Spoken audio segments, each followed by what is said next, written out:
In the shadowed halls of Harcourt Hall, a single gunshot shatters the legacy of famed explorer Sir Reginald Harcourt, found dead among his prized trophies. Was it his nervous wife, hiding secrets behind a silk scarf? His sullen son, resentful of his father's glory? The wealthy sponsor, fearing financial ruin?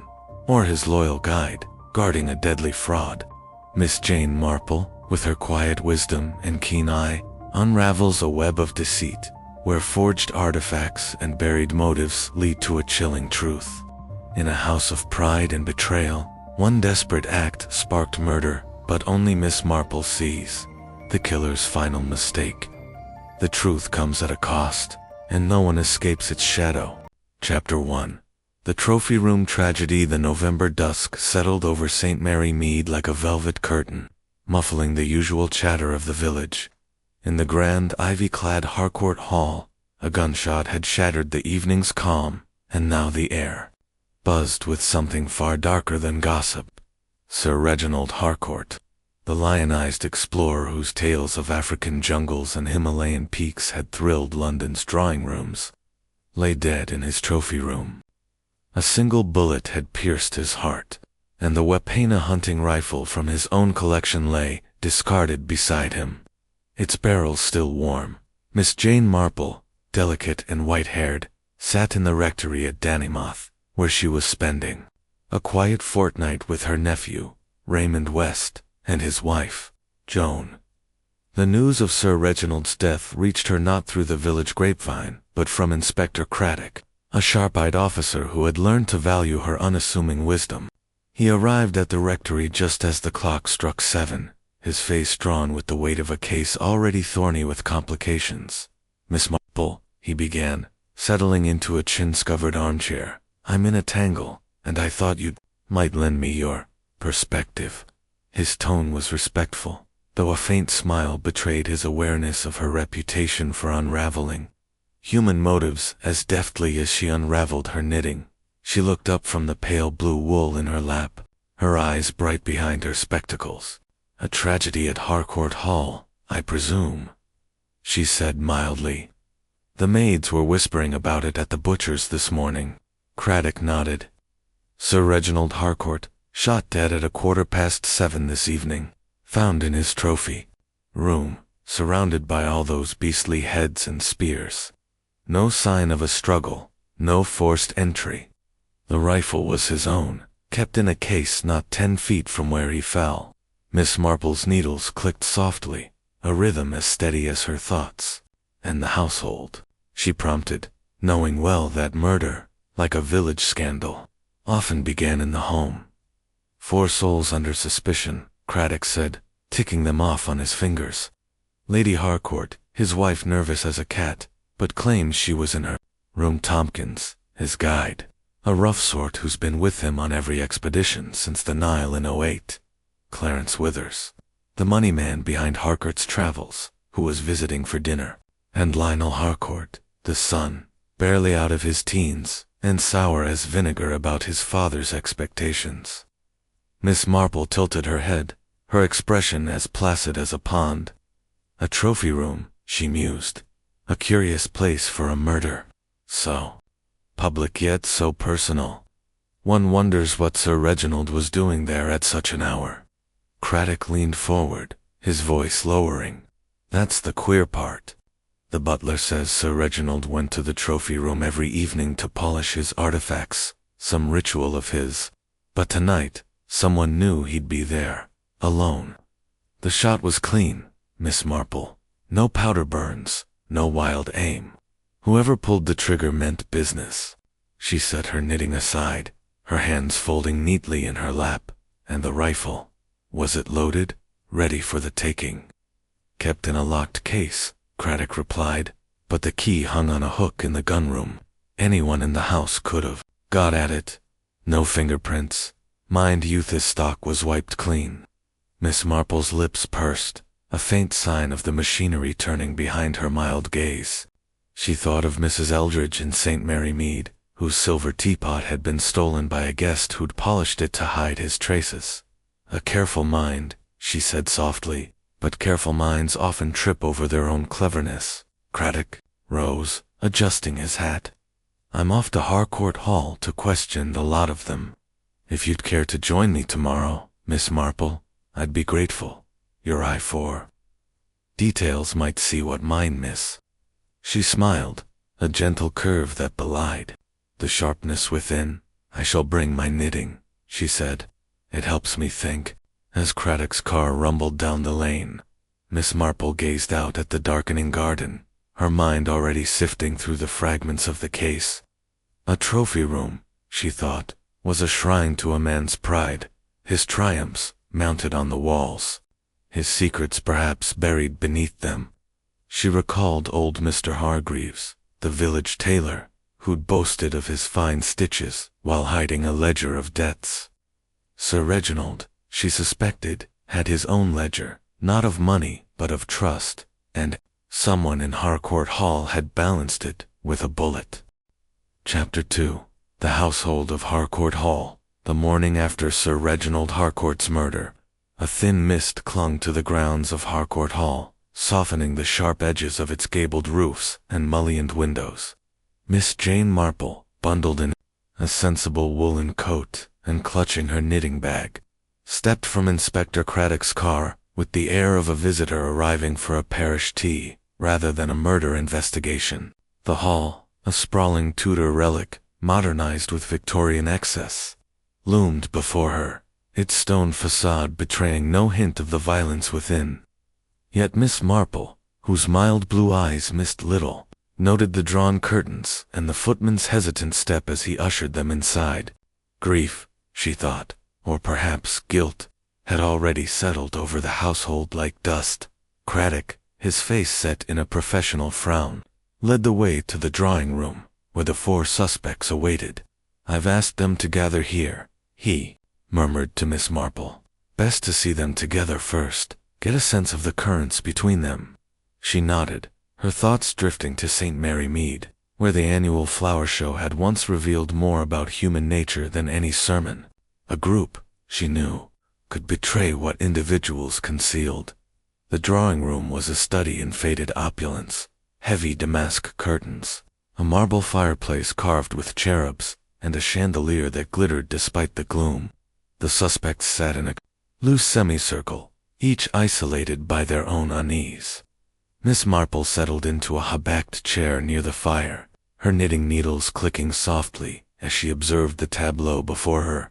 Craddock stood by the mantel, his notebook open, his voice brisk but not unkind. Let's begin with where each of you was last evening at 7:15. When Sir Reginald was shot, he said. I'll speak with you individually later. But for now, a clear account from each. Lady Evelyn Harcourt, Sir Reginald's widow, occupied a velvet settee, her slender frame swathed in black crepe that seemed to drain the color from her already pale face. She was no more than 40, with delicate features and ash-blonde hair pinned in a style too severe for her youth. Her hands, gloved in lace, twisted a handkerchief with a rhythm that matched Miss Marple's knitting. I was in my boudoir, she said, her voice low and tremulous. I had a headache and retired early after tea. I heard the shot. Of course it was dreadful, but I thought it was perhaps a poacher in the woods. Her eyes, wide and gray, flickered toward the others, then dropped to her lap. Miss Marple's needles paused for a fraction of a second. A poacher, she thought, was a convenient fiction. Like the stray cat Mrs. Bantry's cook had blamed for a broken vase. Lady Harcourt's hesitation suggested more than nerves. It hinted at a mind weighing what to reveal. Miss Marple recalled a young bride in St. Mary Mead who'd claimed illness to avoid her husband's temper, only to be found later with a suitcase half-packed. Craddock jotted a note, his expression unreadable. Thank you, Lady Harcourt. Mr. Tompkins. James Tompkins. Sir Reginald's guide stood near the window, his broad shoulders filling a tweed jacket worn shiny at the elbows. His face, tanned and creased by years in sun-scorched lands, bore the stoic calm of a man accustomed to danger. Yet his hands, calloused and scarred, betrayed a faint tremor as they clasped behind his back. "I was in the gun room, sir," he said, his voice a low growl, "cleaning the rifles after the day's shoot. Heard the shot, same as everyone, but I didn't think much of it till the butler came running. I went straight to the trophy room and found Sir Reginald gone." His jaw tightened, and he looked out the window, as if the mist held answers. The room did not. Miss Marple's eyes narrowed slightly. The gun room, she thought, was a curious choice for a man who might have been elsewhere, say, near the trophy room itself.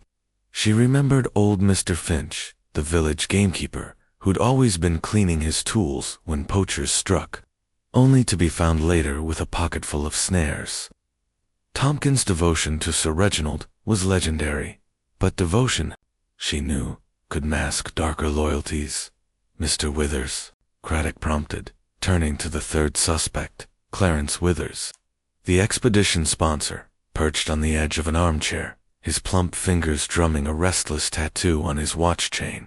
He was a man of late middle age, with a florid complexion, and a mustache that quivered with every word. His tailored suit, a touch too tight, spoke of wealth, but his darting eyes suggested a man uneasy in his own skin. "I was in the library," he declared, his voice loud enough to fill the room, "going over some accounts business matters, you know. Sir Reginald's expeditions weren't cheap, and I like to keep a close eye. I heard the shot, naturally, but I assumed it was one of the staff dropping something. Clumsy lot, some of them." He gave a forced chuckle, then coughed when no one joined in. Miss Marple's needles resumed their rhythm. Accounts, she thought, were a fine excuse for solitude, but they also offered a chance to destroy evidence or create it. She recalled Mr. Hodges, the St. Mary Mead banker, who'd been checking ledgers while his clerk forged receipts. Withers' bluster felt like a shield, and she wondered what lay behind it. Finally, Craddock's gaze fell on Lionel Harcourt, Sir Reginald's son, who slouched in a corner chair, his long legs sprawled before him. At 19, he had his father's sharp cheekbones, but none of his vigor. His dark hair fell untidily over eyes that glared at the floor. His tweed jacket was rumpled, and a sketchbook lay closed on his lap, its pages untouched. "I was in the garden," he muttered, barely audible. "Drawing, or trying to.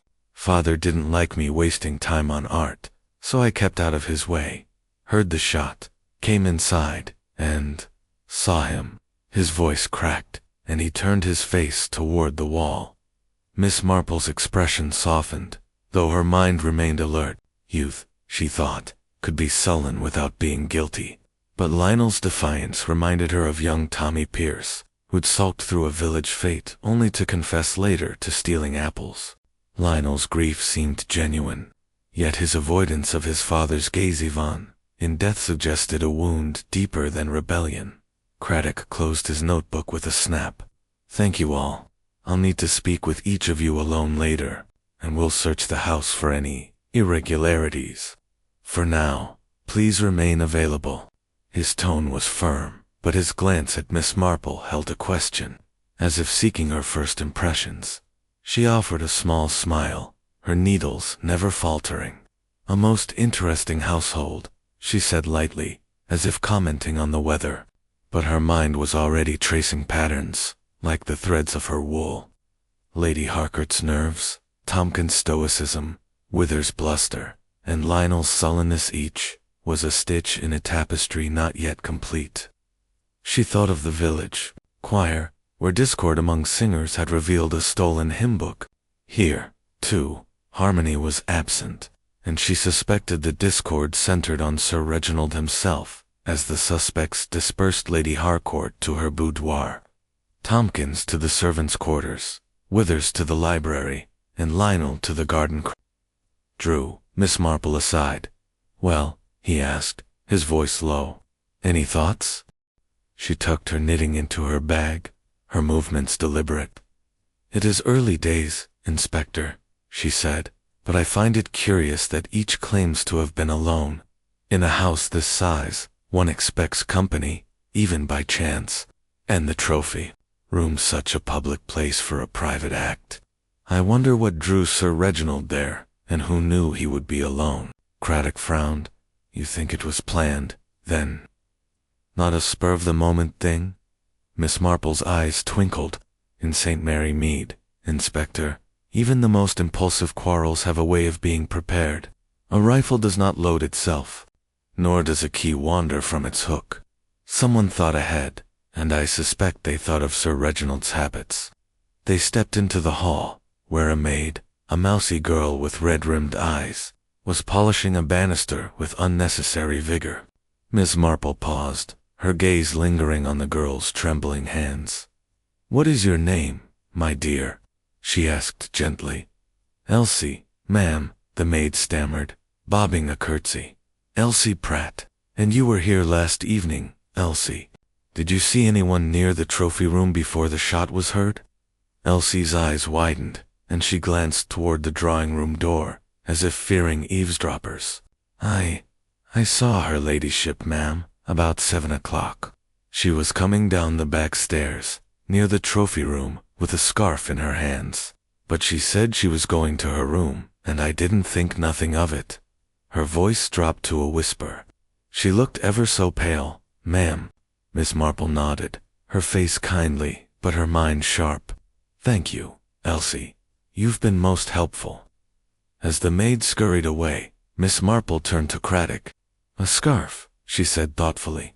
"Such a small thing, yet so versatile. In St. Mary Mead, Mrs. Green once used a scarf to hide a stolen brooch. I wonder what Lady Harcourt's scarf concealed." Craddock's eyebrows rose. "You think she's lying about her boudoir?" "I think," Miss Marple said, "that people rarely lie without reason. Lady Harcourt may have been in her boudoir, but she was also near the trophy room. The question is why." They moved toward the trophy room, where a constable stood guard. The room itself was a cavern of conquest, walls lined with the glassy-eyed heads of kudu, leopard, and rhinoceros, their silent roars frozen in time. Spears and shields from distant lands hung in precise rows, and a glass case displayed artifacts, carved idols, beaded necklaces, a dagger with a jeweled hilt relics of Sir Reginald's latest Congo expedition. The air smelled of polish and old leather, and a chalk outline marked where the explorer had fallen. Near the case, Miss Marple stepped carefully, her eyes scanning the room. The rifle, now removed for examination, had come from a locked case by the door, its key found in its usual place. The window was latched, the curtains undisturbed.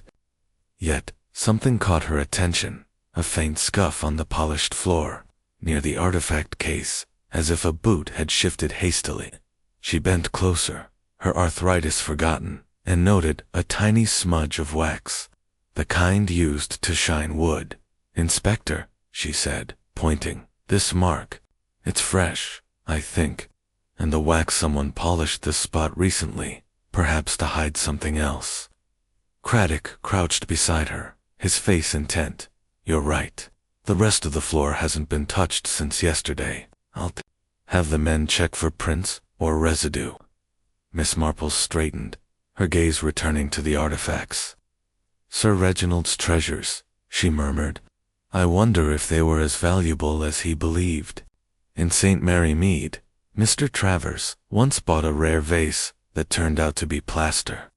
Pride, Inspector, can blind even the sharpest eyes." Craddock nodded, his mind clearly racing.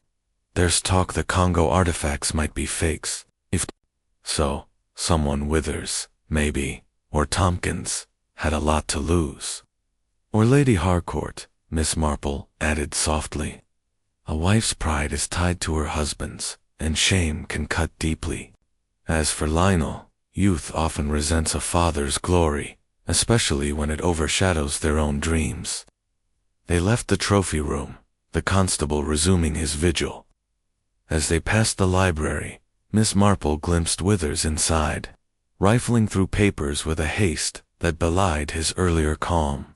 She made a mental note, thinking of the village postmaster who'd sorted mail to intercept a compromising letter. In the hall, Tompkins' voice drifted from the servants' quarters, gruff and low, speaking to the butler about rifles. And from the garden Lionel's figure was visible through a window, his sketchbook open but his pencil idle. Miss Marple adjusted her hat, her face serene but her mind a whirl of connections. A household, she said to Craddock, is like a village, Inspector. Everyone knows everyone's business, yet no one admits it. I think we shall find that Sir Reginald's death was not about one secret, but many, all tangled together. Craddock smiled, a touch of admiration in his eyes. Where do we start then? With tea, Miss Marple said firmly, and a chat with Elsie. Servants, you know, see everything, even when they're not meant to. As they moved toward the kitchen, Miss Marple's thoughts returned to the suspects, each a piece in a puzzle she was only beginning to assemble. Lady Harcourt's scarf, Tompkins' rifles, Withers' accounts, Lionel's sketches, small details, but in St. Mary Mead, small details had unmasked a thief, a liar, and once, a killer. Here, in the shadowed halls of Harcourt Hall, she sensed the same human frailties, waiting to be unraveled. Chapter 3. The Fraudulent Expedition. The morning mist had burned away by the time Miss Jane Marple and Inspector Craddock reconvened in the library of Harcourt Hall, a room heavy with the scent of old books and beeswax. Sunlight slanted through tall windows, illuminating dust motes that danced like secrets in the air. Miss Marple, seated at a mahogany table with her knitting bag at her side, listened as Craddock spread a series of documents before her: letters, ledgers, and a crumpled telegram, all unearthed from Sir Reginald Harcourt's desk. Her needles clicked softly, a counterpoint to the inspector's brisk explanation, but her eyes were sharp, missing nothing. There's something off about Sir Reginald's last expedition, Craddock began, his voice low, to avoid the ears of a passing housemaid. The Congo trip, 2 years ago. He returned with artifacts. Those idols and beads in the trophy room claimed to be from a lost tribe. Priceless, he said, and Withers bankrolled the whole venture. But look at this. He slid a letter across the table, its edges yellowed, written in a spidery hand. It's from a Dr. Mortimer, an archaeologist in London. He examined one of the idols last month and called it a clever forgery. Sir Reginald was furious, dismissed it as jealousy, but Mortimer's no crank. Miss Marple adjusted her spectacles, scanning the letter. Dr. Mortimer's tone was measured but firm, detailing inconsistencies in the idol's carving and materials. Modern tools, not ancient ones, had shaped it. Most interesting, she murmured, her mind drifting to St. Mary Mead, where Mrs. Cleary had once sold antique lace that unraveled under scrutiny. A fraud, then, and Sir Reginald knew, or suspected. Craddock nodded, tapping the telegram. This arrived a week ago, from a dealer in Antwerp. He warned Sir Reginald that rumors of fakes were circulating in academic circles. If true, it's not just embarrassment. Withers could lose a fortune, and Sir Reginald's name, his whole legacy, would be mud. Miss Marple's needles paused, her gaze distant. A legacy, she said softly, is a fragile thing, Inspector, like a village reputation. Once tarnished, it rarely shines again. I wonder who stood to gain by keeping this quieter, by exposing it. She thought of Mr. Phipps, the St. Mary Mead grocer, who'd sold watered-down cider until a rival whispered the truth. The motive, she recalled, wasn't profit, but spite. Craddock leaned back, rubbing his chin. Tompkins is my bet. He was with Sir Reginald in the Congo, handled the logistics. If anyone could have slipped fakes into the hall, it's him. But why? He's been loyal for years, followed Sir Reginald through malaria and mutiny. Doesn't add up. People, Miss Marple said, resuming her knitting, are rarely loyal without reason. In St. Mary Mead, our postmistress, Miss Weatherby, was devoted to the vicarin till she learned he'd ignored her pleas for a new roof. Loyalty can curdle, Inspector, especially when pride or money is at stake. Her tone was gentle, but her words carried weight, and Craddock scribbled a note. Their conversation was interrupted by the creak of the library door. Elsie, the maid, entered with a tea tray, her movements jerky, as if she feared dropping the china. Miss Marple smiled kindly, noting the girl's pale cheeks and the way her eyes darted to the documents. "Thank you, Elsie," she said. "You must be tired, with all this upset. Did you know Sir Reginald well?" Elsie set the tray down, her hands trembling. "Not well, ma'am. He was grand, always talking of jungles and such, but he was kind to us staff. Gave me a shilling once for fetching his maps." She hesitated, glancing at Craddock, then added, "He was cross lately, though. Heard him shouting at Mr. Tompkins in the study, something about lies and ruin." Miss Marple's eyebrows rose slightly. "Shouting, you say? When was this, my dear?" "2 days ago, ma'am," Elsie replied, twisting her apron. "I was dusting the hall. Didn't mean to listen, but Sir Reginald's voice carries." She flushed, as if fearing rebuke, and hurried out. Craddock exchanged a look with Miss Marple. "That's new," he said. "Tompkins didn't mention any row," said he, "and Sir Reginald were thick as thieves. Always had been." "Thieves," Miss Marple mused, pouring tea with a steady hand, "often fall out when the loot is questioned. I think we must learn more about Mr. Tompkins' role in that expedition, and perhaps Mr. Wither's expectations." She sipped her tea, her mind sifting through possibilities. A fraud required planning, she thought, and planning required trust or betrayal. In St. Mary Mead, a forged will had unraveled when the forger's accomplice grew greedy. Here, too, she sensed a partnership gone sour. Craddock gathered the documents, locking them in a briefcase. "I'll have my men dig into Tompkins' accounts and Wither's investments.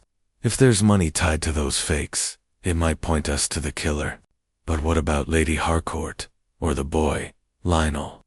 They've no direct link to the expedition." Miss Marple set her cup down, her expression thoughtful.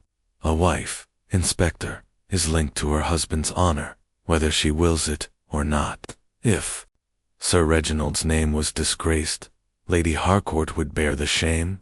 As for Lionel, a son may resent a father's glory, especially if it comes at the cost of his own dreams. Neither may have been in the Congo, but both had stakes in Sir Reginald's world." She recalled young Miss Bates, who'd wept at her father's bankruptcy, not for love but for the lost invitations to tea. Motives, Miss Marple knew, were rarely as simple as money. They left the library, intending to question Tompkins, but found the household in a flurry. Lady Harcourt stood in the hall, her face ashen, clutching a telegram of her own. "Inspector," she said, her voice brittle, "this just arrived. It's from Dr. Mortimer. He's coming tomorrow to examine the artifacts. He says, they're likely all fakes." Her hands shook, and the telegram fluttered to the floor. Craddock retrieved it, scanning the terse message. "This could stir things up," he muttered. "If Mortimer's right, someone's got a lot to answer for." Miss Marple's eyes followed Lady Harcourt as she retreated upstairs, her steps faltering. "She's frightened," she said quietly. "Not of us, I think, but of what this means. A woman like Lady Harcourt, proud refined, would dread a public scandal. I wonder if she knew more than she's told." She thought of Mrs. Price, whose husband's gambling had driven her to silence, until a neighbor's gossip forced the truth. They found Tompkins in the gunroom, polishing a shotgun, with a cloth that smelled faintly of oil. The room was small, its walls lined with racks of rifles and pistols, each gleaming under the light of a single lamp. Tompkins looked up as they entered, his weathered face impassive, but Miss Marple noted the slight tightening of his grip on the cloth. "Mr. Tompkins," Craddock began, "we've heard about a quarrel with Sir Reginald 2 days ago, something about lies and ruin. Care to explain?" Tompkins' eyes narrowed, but his voice remained steady. "No quarrel, sir. Sir Reginald was upset about some letter, didn't say what. Raised his voice, as he did when he's riled. I calmed him down, like always. We were fine by dinner. He resumed polishing, his movements deliberate. Miss Marple tilted her head, her voice gentle but probing. You've been with Sir Reginald many years, Mr. Tompkins. Through jungles and deserts, I'm told. You must have known his artifacts well. Did you ever doubt their authenticity? Tompkins' hand paused, just for a moment, before he met her gaze. I'm no scholar, ma'am. I carried the gear, scouted the paths. Sir Reginald handled the finds. If he said they were real, I believed him. His tone was flat, but Miss Marple caught a flicker of unease in his eyes, like a shadow passing over a stream. Craddock pressed further. And the Congo expedition. You were there when those artifacts were found. No one else from the household was. If they're fakes, you'd know how they got into Sir Reginald's hands. Tompkins set the shotgun down, his jaw tight. I don't like your tone, sir. I served Sir Reginald faithful, risked my neck for him. Those artifacts came from a village deep in the jungle. I saw the chief hand them over myself. If they're fakes, it's news to me. He folded his arms, daring contradiction. Miss Marple's needles clicked, a soft counterpoint to the tension. A village chief, she said, almost to herself. How fascinating. In St. Mary Mead, our greengrocer once sold imported apples that came from his own orchard. The label, you see, made all the difference. She smiled, but her eyes were keen, watching Tompkins' reaction. He said nothing, but his fingers twitched, as if itching to pick up the cloth again. Craddock, sensing the moment was lost, nodded curtly. We'll speak again, Tompkins. Don't leave the estate. As they stepped into the hall, Miss Marple spoke softly. He's hiding something, Inspector. Not the whole truth, perhaps, but a piece of it. A man like Tompkins, practical, proud, wouldn't risk his livelihood without a reason. I think we should look into his past, his dealings in the Congo, and perhaps his bank book. Craddock grinned, a spark of admiration in his eyes. You're relentless, Miss Marple. I'll have my men check his records. But what's this about a greengrocer? She chuckled, adjusting her shawl. Merely a reminder, Inspector, that people are much the same, whether in a jungle or a village. Shop, they lie to protect what matters most, money, pride, or a name. Her gaze drifted to the staircase, where Lady Harcourt's door remained closed. And I think, she added, we should have a word with Mr. Withers next. A man who funds expeditions expects returns, and disappointment can breed desperation. They moved toward the drawing room, where Withers was said to be waiting. As they passed a window, Miss Marple glimpsed Lionel in the garden, his sketchbook open but his eyes fixed on the horizon. She paused, her mind weaving threads. A fraudulent expedition, she thought, was like a village rumor once. It spread, it could destroy, and someone in Harcourt Hall, she was certain, had killed to keep that rumor silent. Chapter 4. Lady Harcourt's Alibitha. Afternoon light filtered through the heavy curtains of Harcourt Hall, casting long shadows across the polished oak floors. Miss Jane Marple, her knitting bag tucked beside her, sat in a quiet corner of the morning room, a space less grand than the drawing room, but no less revealing. Its chintz, upholstery, and faded watercolors spoke of a family's private moments. And Miss Marple, ever attuned to such subtleties, felt the room's atmosphere shift as Lady Evelyn Harcourt entered. The widow's black crepe dress rustled faintly, and her pale face, framed by tightly pinned hair, bore the strain of sleepless hours. Inspector Craddock stood by the window, his notebook at the ready, his expression one of polite determination. Lady Harcourt, he began, his tone measured, we need to clarify your movements last evening. You said you were in your boudoir at 7:15, when the shot was fired. Can anyone confirm that? Lady Harcourt sank into a chair, her gloved hands clasping a crumpled handkerchief. No one, Inspector, she replied, her voice barely above a whisper. I was alone, writing letters. The servants were downstairs, and, well, Reginald was in his trophy room, as he often was. Her gray eyes flickered to the floor, avoiding Craddock's gaze, and Miss Marple noted the slight tremor in her fingers, like a leaf caught in a breeze. Miss Marple's needles clicked softly, a gentle rhythm that seemed to steady the room. Letters, she said kindly, as if discussing a parish newsletter. How industrious, Lady Harcourt. To whom were you writing, if I may ask? Old friends, perhaps. Her tone was warm, but her eyes were sharp, watching for the smallest falter. Lady Harcourt hesitated, her lips parting as if to speak, then closing again. To my sister, in Bath, she said at last, and to a cousin in London. Family matters, nothing urgent. She smoothed her handkerchief, her movements deliberate. As if to anchor herself, Craddock jotted a note, his brow furrowing. We'll need to see those letters, if you please.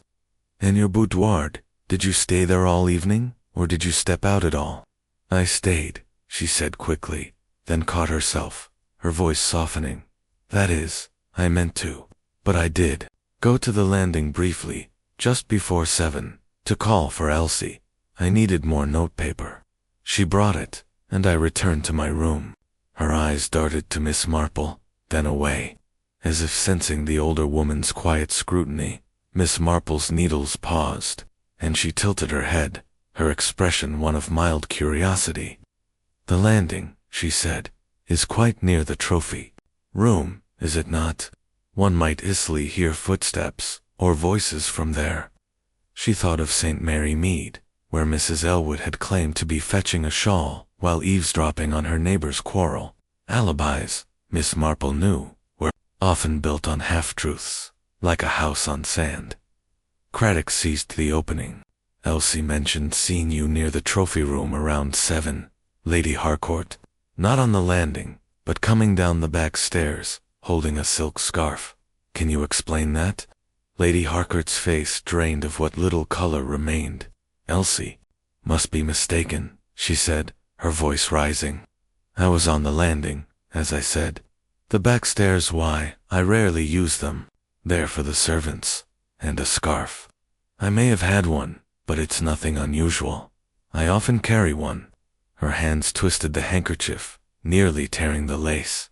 And Miss Marple noted the sudden flush on her neck, a telltale sign of nerves. Indeed, Miss Marple said, her voice soothing but her mind alert. Scarves are such versatile things.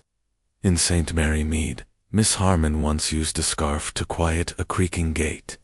I wonder if a scarf might muffle other sounds, say, the report of a rifle.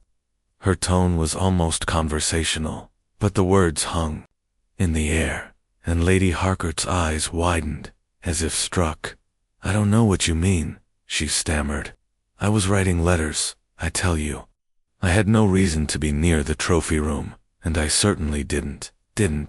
Her voice broke, and she pressed the handkerchief to her lips, her shoulders trembling. Craddock's expression hardened, though his voice remained calm. Lady Harcourt, we're not accusing you, but discrepancies matter. If you were near the trophy room, you might have seen or heard something someone else, perhaps. It's in your interest to be clear. She shook her head, her eyes glistening. I saw no one. I heard nothing until the shot, and then I stayed in my room, too frightened to move. You must believe me. Her plea was earnest, but Miss Marple's keen gaze caught the way her fingers clutched the handkerchief, as if it were a lifeline. The door opened, and Elsie appeared, summoned by Craddock's earlier request. The maid's eyes were wide, and she bobbed a nervous curtsy, her apron wrinkled from anxious twisting. You wanted me, sir? She asked, glancing at Lady Harcourt with a mix of fear and guilt. Yes, Elsie, Craddock said. You told us you saw Lady Harcourt near the trophy room, coming down the back stairs, with a scarf in her hands. Can you confirm the time and be certain of what you saw? Elsie swallowed, her hands clasping together. It was just before 7, sir, I'm sure of it. I was carrying linens to the guest rooms, and I saw her ladyship on the back stairs, holding a blue silk scarf. She looked, well, not herself, sir, all pale and hurried. I didn't think much of it till later. Her voice faltered, and she glanced at Lady Harcourt, as if expecting reproach. Lady Harcourt rose, her voice sharp. Elsie, you're confused. I was on the landing, calling for you. You brought me notepaper, didn't you? Tell them. Elsie nodded, her face flushing. Yes, ma'am, I did, right after I saw you. I fetched the paper from the study and brought it to your boudoir, but I'm sure it was the back stairs first. Ma'am, I wouldn't lie. Her voice trembled, and she looked to Miss Marple as if seeking rescue. Miss Marple smiled, her expression grandmotherly, but her mind razor-sharp.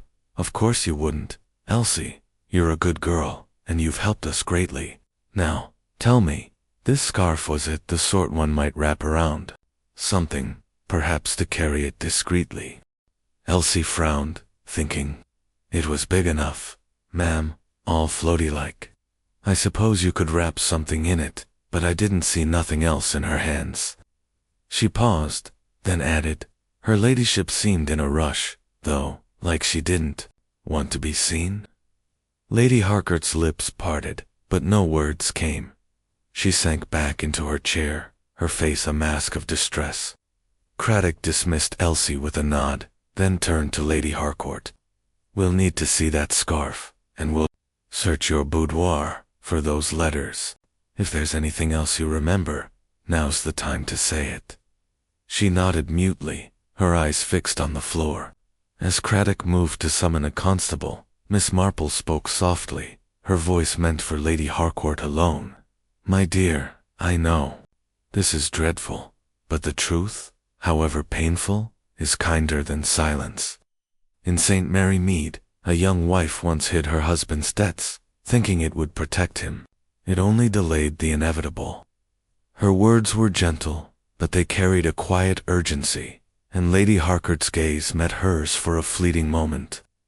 Raw with unspoken fear, Craddock returned, and they escorted Lady Harcourt to her boudoir, a feminine sanctuary of rosewood furniture and lavender-scented air. The writing desk held a stack of notepaper, but no letters were found, neither to a sister nor a cousin. A blue silk scarf, however, lay folded in a drawer, its edges slightly frayed, as if it had been handled roughly. Craddock bagged it for examination, his face grimmed as they left the boudoir. Miss Marple lingered, her eyes scanning the room. A small photograph on the mantel caught her attention. Lady Harcourt and Sir Reginald, smiling in a sunlit garden, there, hands entwined. The image was faded, the smiles forced, and Miss Marple wondered what lay behind them. She thought of Mrs. Norton in St. Mary Mead, whose cheerful photographs hid a marriage strained by secrets. A wife, she murmured, sees more than she says, and sometimes more than she can bear. Back in the hall, Craddock spoke quietly. She's lying, Miss Marple, or at least not telling us everything. That scarf, the back stairs, too convenient. But why protect someone? Or is she protecting herself? Miss Marple adjusted her shawl, her expression thoughtful. People lie for many reasons. Inspector love, fear, shame. Lady Harcourt is frightened, but not only of us. I think she knows something about Sir Reginald's world, perhaps his expedition, or his enemies. We must tread carefully, or she close up like a clam. She paused, her mind turning to the other suspects. And we mustn't forget Mr. Tompkins, or Mr. Withers, or young Lionel. A scarf may point to a woman, but a rifle speaks of a different hand. Craddock nodded, his notebook snapping shut. I'll have the scarf tested for gunpowder residue, and I'm sending a man to Bath to check on this sister of hers. If those letters don't exist, Lady Harcourt's got some explaining to do. Miss Marple smiled, her needles resuming their rhythm. A wise plan, Inspector.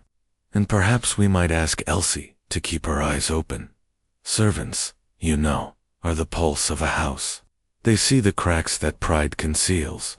As they moved toward the drawing room, where Withers awaited, Miss Marple thoughts wove a pattern of doubt and deception. Lady Harcourt's alibi, she sensed, was a thread in a larger tapestry, one she was only beginning to unravel. Chapter 5.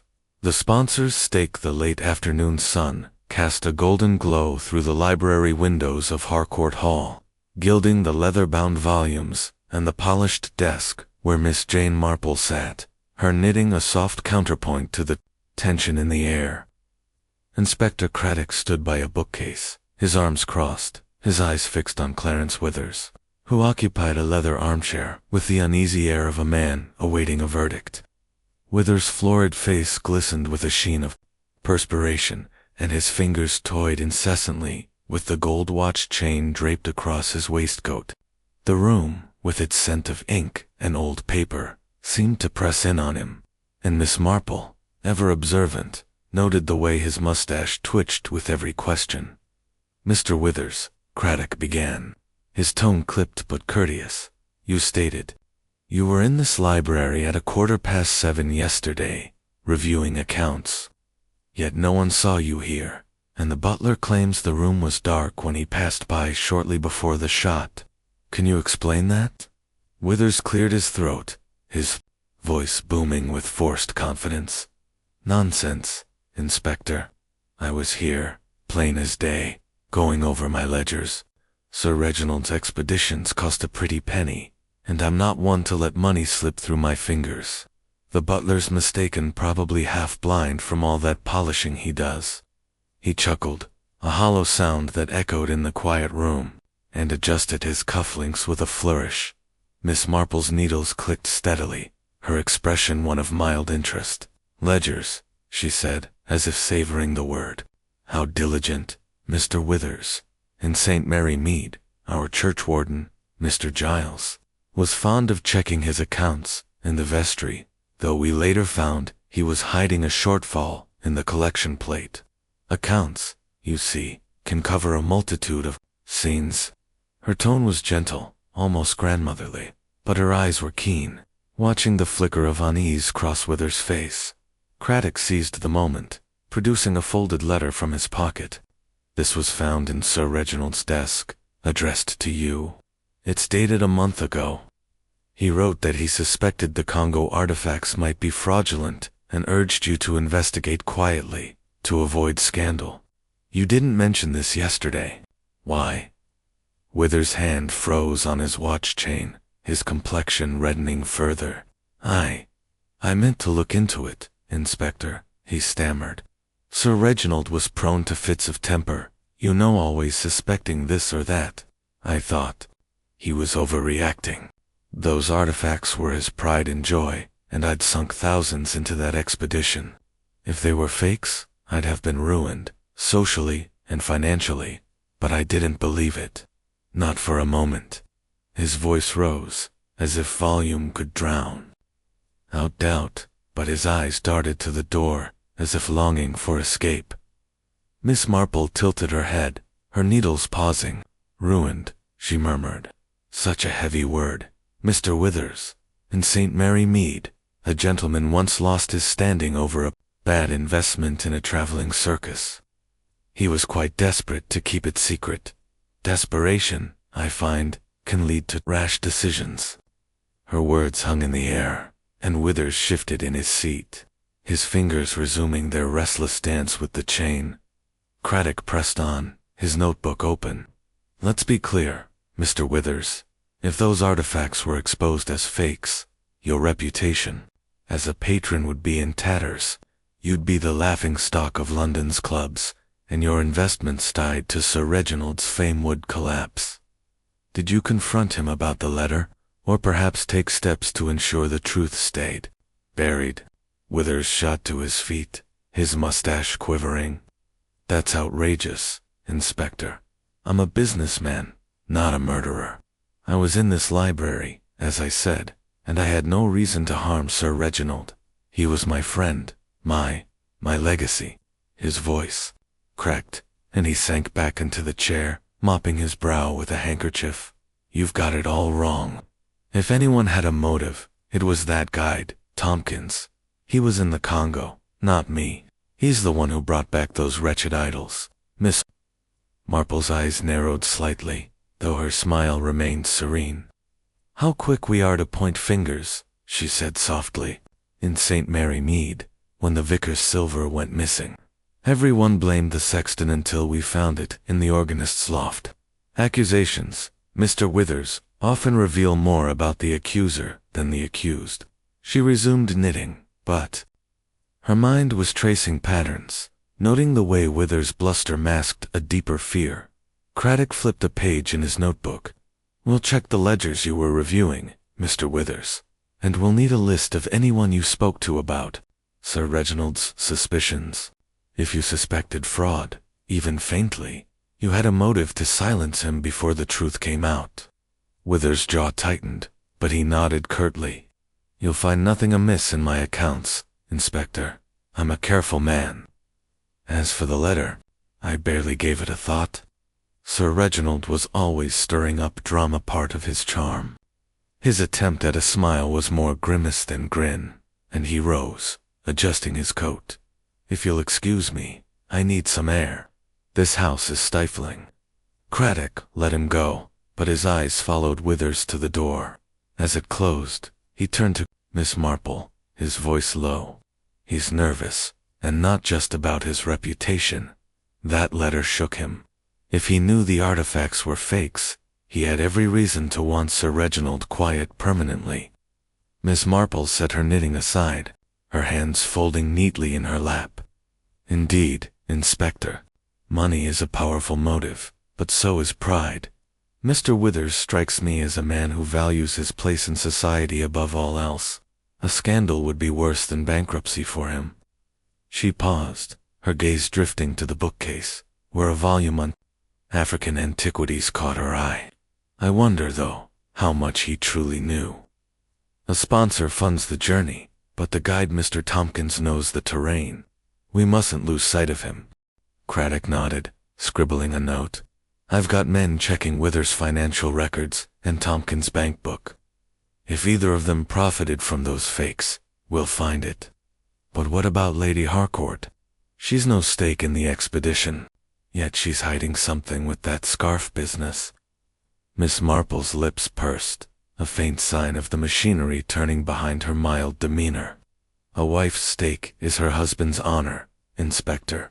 If Sir Reginald's legacy crumbled, Lady Harcourt would face the whispers of every drawing room in London, and young Lionel, his resentment of his father's fame, might hide a fear of its loss. She thought of St. Mary Mead, where Mrs. Lang's husband had gambled away their savings, leaving her to face the village's pity. Shame, she added, can drive people to desperate acts, even those who seem above suspicion. Their conversation was interrupted by a soft knock. Elsie, the maid, peered in, her face pale, and her apron twisted in her hands. Beg pardon. Sir, ma'am, she said, bobbing a curtsy. I thought you should know Mr. Withers was in the trophy room just now, looking at the artifacts. He didn't see me, but he was muttering to himself, something about ruined and that fool. I didn't like to eavesdrop, but her voice trailed off, and she glanced nervously at the door. Miss Marple smiled, her expression warm, but her mind alert. You did right to tell us, Elsie. You're a sharp girl, and sharp eyes are what we need. Did Mr. Withers touch anything in the room? Elsie shook her head. Not that I saw, ma'am. He just stood by the case, staring at those idols, then left in a huff. Looked proper upset, he did. Craddock dismissed Elsie with a nod, then turned to Miss Marple. That's curious. Why sneak into the trophy room now? To check the artifacts, or cover something up? Miss Marple rose, adjusting her shawl. Let us see for ourselves, Inspector. A man like Mr. Withers doesn't wander without purpose, and purposes, I find, often leave traces. She thought of Mr. Hodge in St. Mary Mead, who'd admired the vicar's roses while plotting to steal his apples. Small actions, she knew, could betray great intentions. They made their way to the trophy room, where the constable on duty reported no disturbances. The room was as it had been, the chalk outline of Sir Reginald's body stark against the floor, the glass case of artifacts gleaming under the light. Miss Marple's eyes scanned the space, lingering on the case. A faint smudge, barely visible, marred the glass near the jeweled dagger smudge that hadn't been there yesterday. She pointed it out to Craddock, her voice low. "Someone touched this, Inspector. Not to clean, but to look closely. Mr. Withers, perhaps, or another curious soul." Craddock crouched, examining the smudge. "I'll have it dusted for prints. If Withers was here, he's got more explaining to do." He straightened, his face grim. "This case is like a tangle of vines, Miss Marple. Every lead pulls us deeper." She nodded, her gaze returning to the artifacts. "Vines, Inspector, can be cut, but only if you find the root. Mr. Withers' stake is clear, but his actions suggest fear, not guilt. We must keep watching all of them." As they left the trophy room, Miss Marple's thoughts turned to the household, each member a thread in a web of deceit. Withers' bluster, she sensed, was but one strand, and the truth lay where the strands converged. Chapter 6. The Sun's Resentment. The evening shadows stretched long across the gardens of Harcourt Hall, where the air carried the faint scent of damp earth and fading roses. Miss Jane Marple, her shawl drawn tight against the autumn chill, walked slowly along a gravel path, her eyes on the figure of Lionel Harcourt, who sat on a stone bench beneath a gnarled yew tree. The young man's sketchbook lay open on his lap, but his pencil hung idle, his gaze fixed on the darkening horizon. Inspector Craddock, at Miss Marple's side, kept his steps measured, his notebook tucked under his arm. Sensing her intent to approach the boy with care, "Lionel Harcourt," Craddock said quietly, as they neared the bench, "is a puzzle. He's barely spoken since we arrived, and when he does, it's all sullen mutterings. But that row with his father yesterday morning, harsh words, by all accounts, makes him a person of interest." Miss Marple nodded, her expression thoughtful. "Youth, Inspector, is a turbulent sea. In St. Mary Mead, young Tommy Pierce once threw a stone through the baker's window after a scolding from his father. Anger, you see, can mask a deeper hurt." Her voice was gentle, but her eyes were sharp. Taking in Lionel's slumped shoulders and the way his fingers clenched the sketchbook's edge, they reached the bench, and Lionel looked up, his dark eyes narrowing with a mix of defiance and weariness. "What now?" he asked, his voice low and rough. "I've told you where I was out here, drawing. Haven't got anything else to say." Craddock sat on the bench's edge, his tone firm but not unkind. "We need to talk about your quarrel with your father, Lionel. The butler overheard you in the study yesterday morning. Sir Reginald called you a useless dreamer, and you shouted back something about him ruining your life. Care to explain?" Lionel's jaw tightened, and he flipped the sketchbook shut, his knuckles whitening. "It wasn't a quarrel," he muttered. "Just father being father. He wanted me to follow in his footsteps, trekking through jungles, shooting beasts, all that rot. I told him I'd rather paint, and he laughed, said I'd never amount to anything unless I made my mark like him." His voice cracked, and he looked away, his eyes glistening in the dim light. Miss Marple settled onto a nearby bench, her knitting bag at her side. Her needles began their soft clicking, a soothing rhythm that seemed to ease the tension. "It must have been painful," she said, her voice warm with understanding. "In St. Mary Mead, a young lad, Billy Stokes, wanted to be a poet, but his father insisted on carpentry. They clashed terribly, yet Billy loved his father dearly. Sometimes resentment hides a wish to be seen." Her words were gentle, but they probed, and Lionel's gaze flickered to her, wary but curious. Craddock opened his notebook, his pen poised. "Painful or not, Lionel, that argument gives you a motive. You were seen near the trophy room window, just before the shot, by the gardener. You said you were out here sketching, but no one can confirm it. If you were angry enough to confront your father again, maybe things got out of hand. Lionel sprang to his feet, his sketchbook tumbling to the grass. That's a lie, he snapped. I wasn't at the window. I was here, by the yew tree, trying to draw the bloody sunset because father said my landscapes were childish. The gardener's wronger, he's making it up. His chest heaved, and he ran a hand through his disheveled hair, his anger giving way to a tremble of fear. Miss Marple's needles paused, and she leaned forward slightly, her eyes kind but searching. The gardener, Mr. Dobbs, is an honest man, Lionel, but eyes can deceive in the dusk. Tell me, what did you see out here? Anyone passing by, perhaps? Or a sound from the house? She thought of St. Mary Mead, where a boy loitering in the churchyard had witnessed a theft but stayed silent out of spite. Young men, she knew, often saw more than they admitted. Lionel hesitated, his gaze dropping to the sketchbook at his feet. He retrieved it, clutching it like a shield. I didn't see anyone, he said, his voice quieter now. Just the house, all lit up. I heard the shot, though. It was loud, sharper than a hunter's gun. I knew it came from inside, so I ran to the terrace and looked through the French windows. That's when I saw him, father, on the floor, blood everywhere. His voice broke, and he turned away, his shoulders shaking. Craddock's expression softened, but his questions remained pointed. You didn't go inside? Didn't call for help?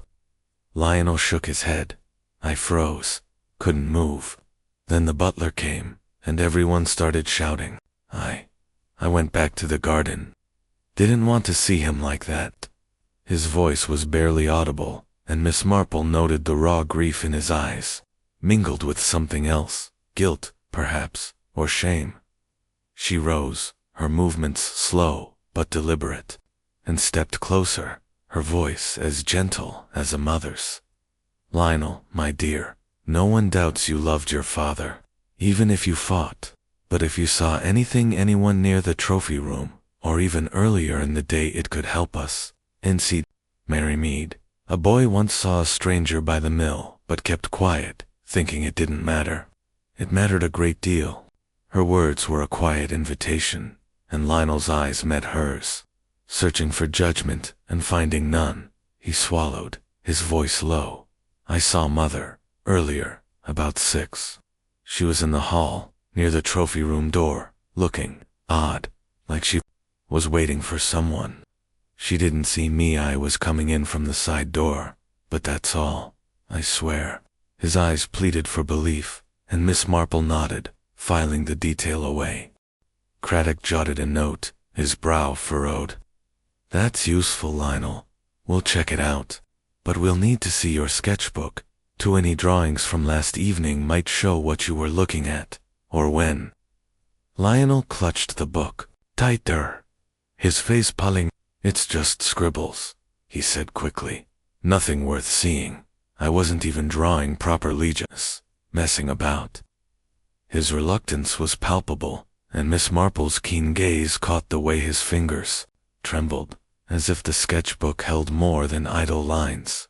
Scribbles can tell stories, she said softly. In St. Mary Mead, a girl's diary, full of doodles, revealed where she'd met a thief. If you'd rather show us privately, Lionel, we'll respect that. Her tone was reassuring, but her eyes held a quiet insistence, and Lionel's shoulders sagged. Fine, he muttered, handing over the sketchbook with a scowl. But there's nothing in it. Just don't laugh, all right? His voice was a mix of defiance and vulnerability, and Miss Marple took the book gently, her fingers brushing the worn cover. Craddock flipped through the pages, revealing half-finished landscapes, studies of leaves, and a striking sketch of Sir Reginald, his face stern but proud, standing by a mounted tiger's head. The final page, dated yesterday, showed only a few jagged lines, as if the pencil had been abandoned in haste. Not much here, Craddock said, but his eyes lingered on the portrait, and he passed the book to Miss Marple. She studied it, her Mind noting the skill in Lionel's lines, the care in his father's likeness. "You have talent, Lionel," she said, her voice warm. "Your father may not have understood it, but that doesn't diminish it." She closed the book and returned. Her thoughts turning to the jagged lines. Anger, she thought, or fear, could break a pencil's flow, just as it could break a boy's heart. Craddock stood, his notebook snapping shut. "We'll talk again, Lionel. Stay on the estate, and if you remember anything else, come to us." "Understood." Lionel nodded, his gaze returning to the horizon. As Miss Marple and Craddock walked back toward the house, the inspector spoke quietly. "He's holding something back, Miss Marple." That sketchbook, he was too quick to dismiss it. And his story about his mother near the trophy room ties in with Elsie's account. Lady Harcourt's got some explaining to do. Miss Marple adjusted her shawl, her eyes on the hall's glowing windows. "Lionel is grieving, Inspector, but he's also afraid. Not of us, I think, but of what he knows or suspects. His resentment of his father was real, but so was his love. We must handle him gently, or he'll retreat further." She thought of St. Mary Mead, where a boy's silence had nearly shielded a killer, until a kind word loosened his tongue. "And the sketchbook," she added, "may yet tell us more. Young people pour their hearts into such things, even when they don't mean to." Craddock nodded, his face thoughtful. "I'll have a constable keep an eye on him, and I'm sending for the gardener to confirm that window sighting. If Lionel was near the trophy room, he's in deeper than he's letting on." As they reached the terrace, Miss Marple paused, her gaze lingering on the trophy room's French windows, their glass reflecting the last light of day. "Resentment," she murmured, "is a heavy burden, Inspector, but so is loyalty. Lionel may be protecting someone, his mother, perhaps, or even himself." Her mind turned to the household. Each member a knot in a tightening net. Lionel's anger, she sensed, was but one thread, and the truth lay where the threads began to fray. Chapter 7. The guides burdened the morning air in Harcourt Hall carried a chill that seeped through the stone walls, undeterred by the fire's crackling in every grate. Miss Jane Marple, seated in a small parlor overlooking the frost-tipped lawns, sipped tea from a delicate cup, her knitting needles moving with their usual quiet rhythm. The parlor, with its faded tapestries and worn armchairs, felt like a sanctuary from the house's mounting tensions. But Miss Marple's mind was far from at ease. Across from her, Inspector Craddock stood by a window, his face etched with the frustration of a case growing more tangled by the hour. They had saved James Tomkins, Sir Reginald Harcourt's guide, for last. Sensing his stoic exterior hid a key to the murder's motive. "Tomkins is a hard nut to crack," Craddock said, his voice low as he glanced at the door. "Claims he was in the gunroom, cleaning rifles, when the shot rang out. No one saw him there, but no one saw him elsewhere, either. And that ledger we found in his quarters payments for expedition supplies that never reached the Congo suggests he's not as loyal as he plays." Miss Marple's needles paused, her eyes bright behind her spectacles. "A ledger," she murmured, "is like a village gossip's tongue full of hints, but not always the whole story. In St. Mary Mead, our butcher kept a book of debts. That turned out to be bribes. Mr. Tomkins, I suspect, carries a burden heavier than loyalty." Her tone was gentle, but her mind was already sifting through the guide's silences, weighing them against the household's web of deceit. Craddock nodded, producing the ledger, a slim, leather-bound book with entries in Tomkins' precise hand. "These payments," he said, opening to a marked page, "total over £1,000, funneled through a dealer in Mombasa. No record of supplies reaching the Congo camp. If Tomkins was skimming funds, Sir Reginald might have caught on. That row Elsie overheard lies and ruin could have been about this." Miss Marple leaned forward, studying the neat columns of figures. "Most curious," she said. "A man like Mr. Tomkins, accustomed to jungles and danger, is not careless with money. If he diverted funds, it was deliberate, and deliberate acts require purpose, greed, perhaps, or fear. She thought of St. Mary Mead's poacher, Mr. Black, whose traps were hidden with such care that only a betrayed partner revealed them. We must ask him directly, she added, but with care. A burdened man is like a cornered fox, likely to bite. They sent for Tompkins, who arrived with the measured tread of a man used to rough terrain. His tweed jacket hung loosely on his broad frame, and his weathered face, lined by sun and hardship, betrayed no emotion as he stood before them. His hands, scarred from years of handling ropes and rifles, clasped behind his back, but Miss Marple noted a faint clench in his fingers, a sign of strain beneath the calm. Mr. Tompkins Craddock began, setting the ledger on the table. "We've questions about your whereabouts last evening, and about this. You said you were cleaning rifles in the gunroom at 7:15. Yet the footman passed the gunroom minutes before the shot, and saw no light. And this ledger, for supplies that never materialized, suggests you had secrets Sir Reginald might have discovered. Care to explain?" Tompkins' eyes flicked to the ledger, then back to Craddock, his expression unyielding. "I was in the gunroom, sir," he said, his voice a low rumble. "Light or no light, I was there, oiling the rifles, after the morning's shoot. As for the ledger, those payments were for gear tents, rations, porters. The Congo's a rough place. Things get lost, or bartered. Sir Reginald knew how it worked. He trusted me."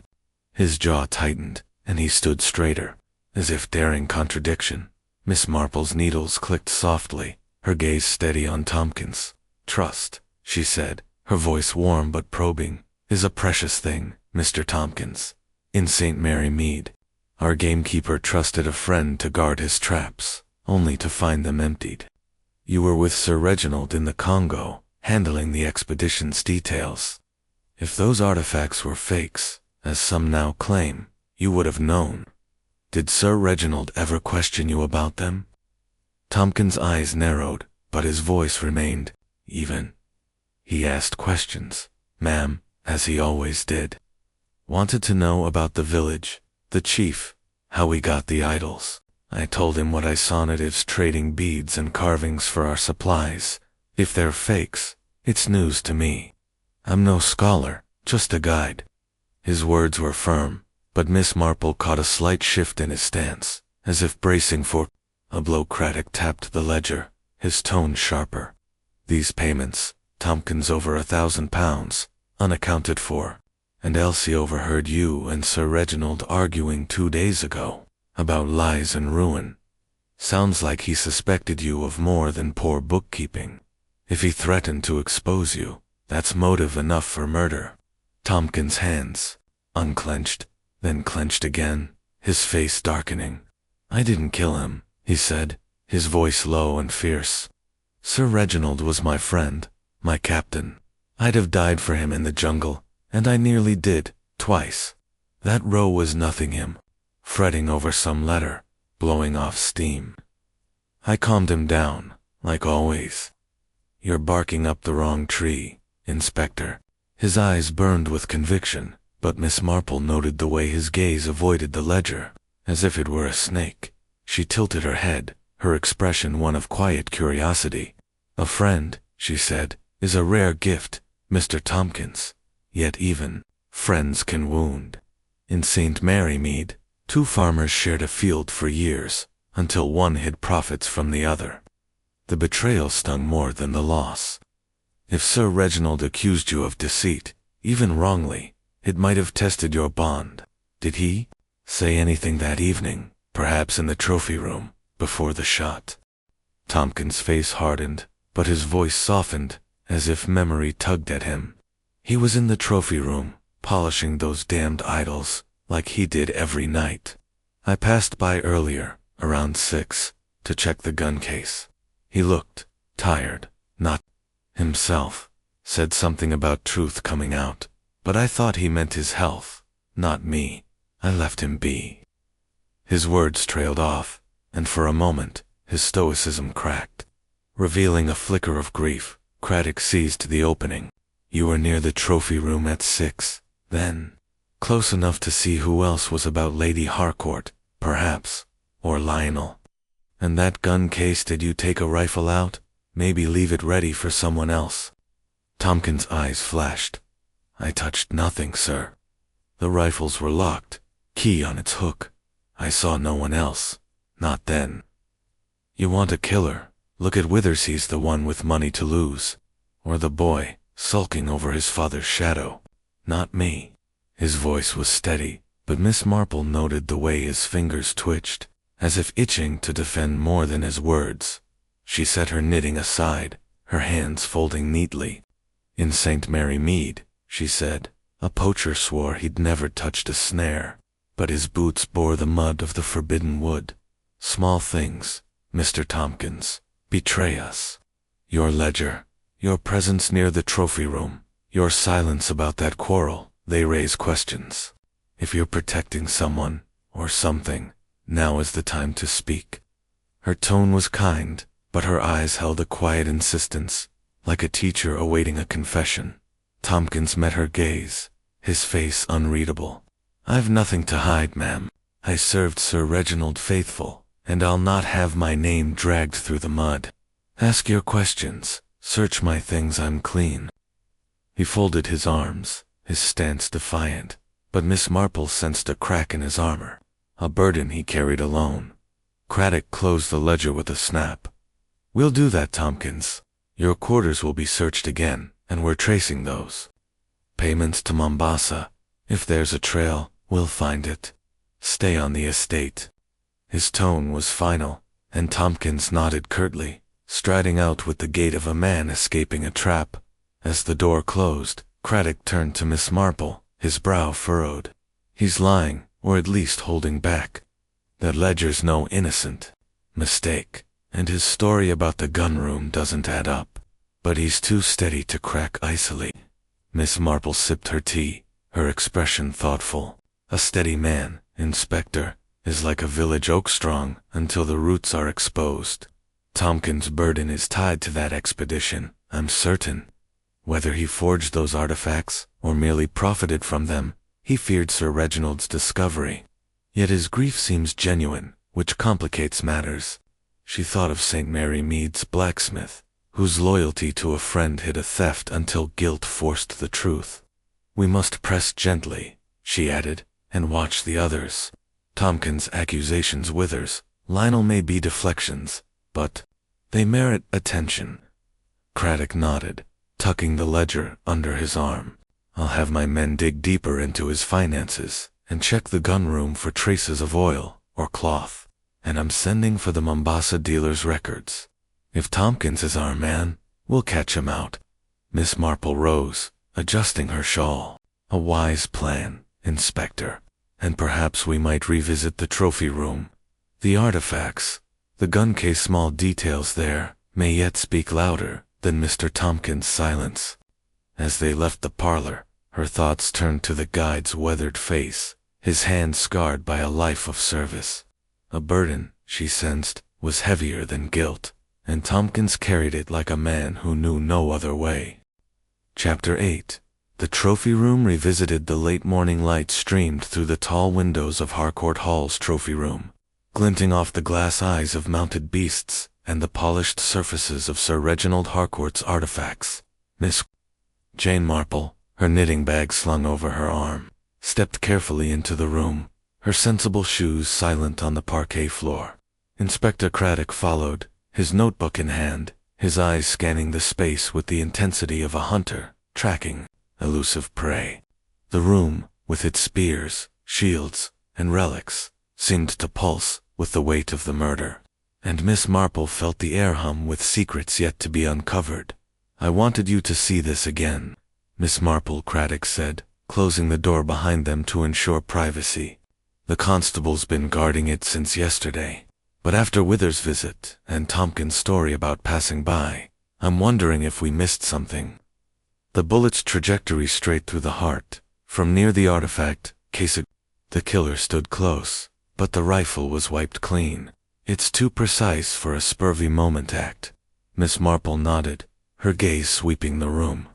The chalk outline of Sir Reginald's body lay stark against the floor, a grim reminder of the violence that had shattered the household. The gun case, its lock intact, stood by the door, the key still on its hook in the gun room, as Tompkins had claimed. The artifact case, a heavy oak and glass structure, dominated the room's center. Its contents carved idols, beaded necklaces, a jeweled dagger ranged with meticulous care. She stepped closer, her eyes narrowing at the faint smudge on the glass. Noted yesterday after Wither's clandestine visit. Precision, she murmured, her voice soft but clear, is a hallmark of intent, Inspector. In St. Mary Mead, a thief once polished a stolen candlestick to hide his fingerprints, but he left a cloth fiber in the wax. Small oversights betray even the most careful plans. She bent slightly, her arthritis forgotten, and studied the smudge. It was faint, but distinct, and beside it, a tiny scratch marred the oak frame, as if something heavy had grazed it. Craddock crouched beside her, his brow furrowing. "That scratch wasn't in my notes from the first sweep," he said. "It's fresh woods, still raw. Could be the rifles, but if the killer rested it here while aiming." He gestured to the constable, who produced a magnifying glass from the evidence kit. Under its lens, the scratch revealed a sliver of dark residue, possibly oil or metal. Miss Marple's lips pursed, her mind turning. "A rifle," she said, "is an awkward thing to wield in close quarters, yet the shot was clean. Whoever stood here knew Sir Reginald's habits, his nightly ritual of polishing these artifacts. I wonder if the killer waited, perhaps hidden by that screen." She pointed to a carved ebony screen in the corner, its panels etched with jungle scenes tall enough to conceal a man. Craddock crossed to the screen, his footsteps echoing. He peered behind it, then beckoned Miss Marple. "Look at this," he said, pointing to the floor. A faint scuff mark, barely visible, marred the polish, and a single thread-gray course clung to the screen's edge. Someone stood here, and recently. That thread doesn't match the staff's uniforms, too rough for their livery. Miss Marple examined the thread, her fingers brushing it lightly. "Nor does it match Lady Harcourt's silk," she said. "It's more like tweed, perhaps from a jacket. Mr. Tompkins wears tweed, as does Mr. Withers, though their shades differ, and Lionel's coat, I recall, is a rougher weave." She thought of St. Mary Mead's seamstress, Mrs. Lane, whose keen eye for fabric had unmasked the thief by a single torn hem. "We must compare this, Inspector. A thread can weave a tale." Craddock bagged the thread, his face grim. "I'll have it sent to the lab, along with the residue from the scratch. But this screen, it's a perfect hiding spot. The killer could have watched Sir Reginald, waited for the right moment, then stepped out to fire. No struggle, no noise, just one shot." Miss Marple moved to the artifact case, her eyes lingering on the jeweled dagger, its hilt gleaming under the light.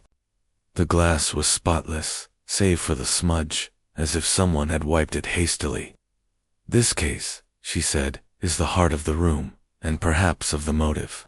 If these artifacts are fakes, as Dr. Mortimer claims, their exposure would ruin more than reputations. I wonder who touched this glass last, Mr. Withers, seeking proof, or another, erasing it." She recalled St. Mary Mead's jeweler, Mr. Stone, who'd polished a fake ruby to hide its flaws, only to be caught by a speck of dust. Craddock circled the case, his notebook open. "The smudge has Withers' prints. We confirmed that this morning, but it's too clean, like he wiped it after touching. And Tompkins said he saw Sir Reginald polishing here at 6. If the killer handled the case, they were careful to leave no trace." Miss Marple's gaze shifted to the floor, where a faint sheen caught her eye, a trace of wax, unevenly applied, near the case. "This polish," she said, pointing, "is fresher than the rest. Someone buffed this spot, perhaps to hide a mark, a footprint, or a drop of oil from the rifle." She thought of St. Mary Mead's churchwarden, who'd waxed the pews to cover a scuff from a stolen collection plate. Careful minds, Inspector, often overreach in their caution. Craddock knelt, scraping a sample of the wax into a vial. Good catch, Miss Marple. I'll have the lab check for oil or residue.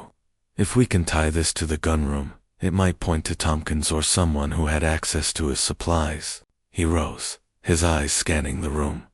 But why here? Why not the study, or Sir Reginald's bedroom?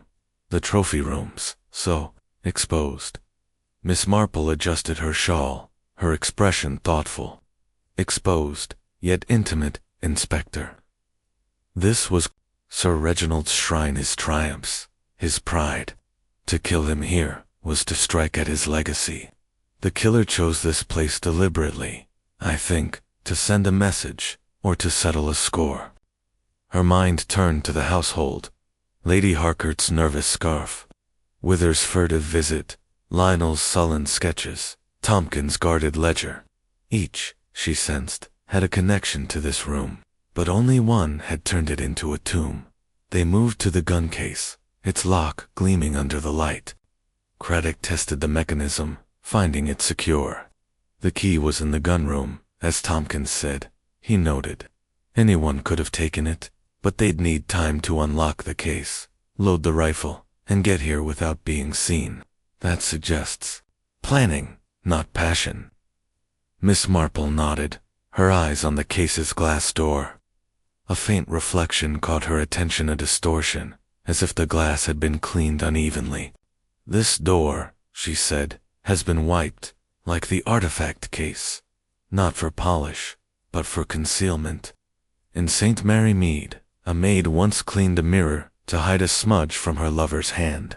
Small acts, Inspector, betray great fears. She stepped back, her mind weaving threads. The scratch, the thread, the wax, the smudge. Each was a clue, but the pattern remained elusive. Craddock jotted a note, his face set. I'm ordering a full sweep of this room, every inch, every surface, and I'll question the staff again about who was near the gunroom before 7.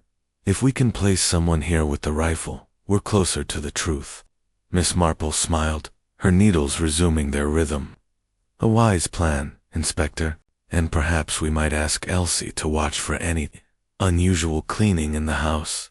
Servants notice what masters overlook, and a cloth used to wipe a rifle may yet surface. Her thoughts turned to the suspects, each a shadow in the room's grim tableau.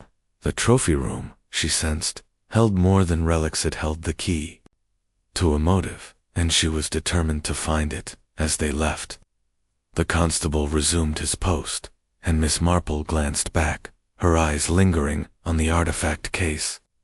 Pride, she murmured, is a dangerous thing, Inspector. Sir Reginald's was displayed here, and someone shattered it with a single shot. Her mind, sharp as ever, began to trace the next thread in the web of Harcourt Hall. Chapter 9.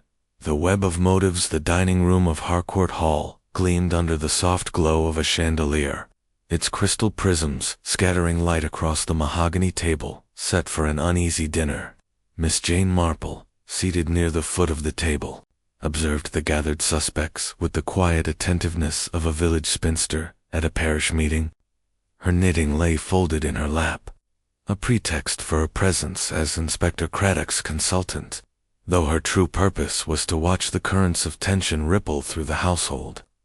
The air was thick with unspoken accusations, and Miss Marple, ever sensitive to such undercurrents, felt the web of motives tightening around the table. Lady Evelyn Harcourt sat at the head, her black crepe dress stark against her pale skin, her hands trembling as she lifted a glass of water. Clarence Withers, opposite her, carved his roast with exaggerated care, his florid face flushed from wine or nerves. Lionel Harcourt slouched to her left, his fork pushing food around his plate, his dark eyes fixed on nothing. James Tompkins, the guide, sat rigidly at the table's end, his weathered hands folded, his expression as unreadable as the jungle trails he once navigated.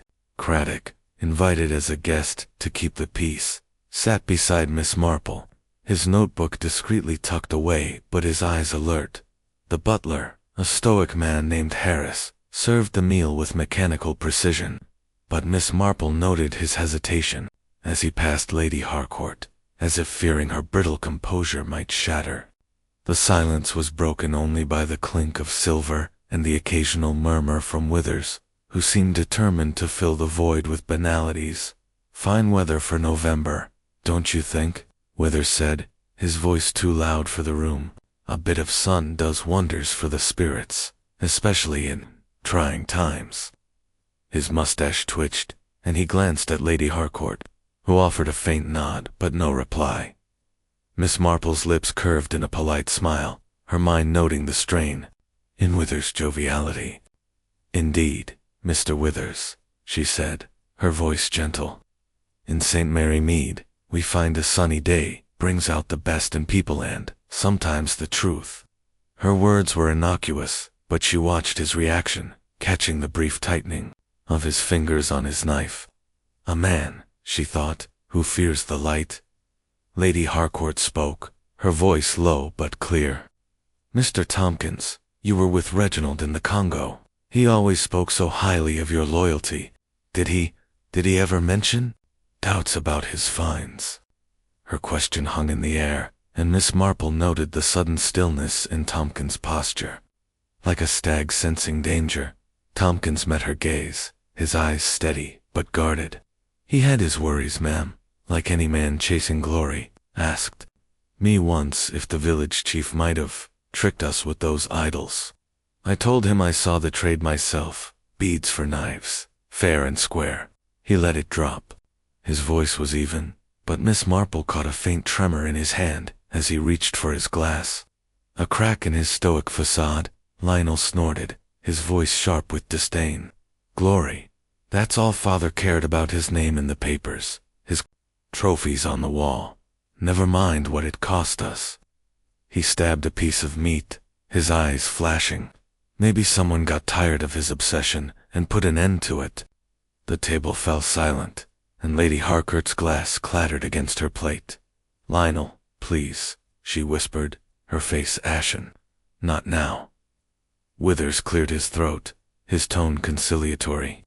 "The boy's upset, Lady Harcourt. We all. Our Sir Reginald was a giant, and giants cast long shadows. But let's not speak ill of him. He trusted you, Tompkins, more than anyone. Said you were his right hand." His words were warm, but Miss Marple noted the way his eyes darted too. The guide, as if testing a theory. Tompkins' jaw tightened, but he said nothing, his silence louder than words. Miss Marple's mind turned to St. Mary Mead, where a farmer's silence at a village meeting had betrayed his guilt over stolen sheep. Silence, she knew, was often a shield, and Tompkins wielded it with skill. Craddock, sensing the moment, spoke, his voice calm but pointed. "It's natural to reflect on Sir Reginald's life, but we're here to understand his death.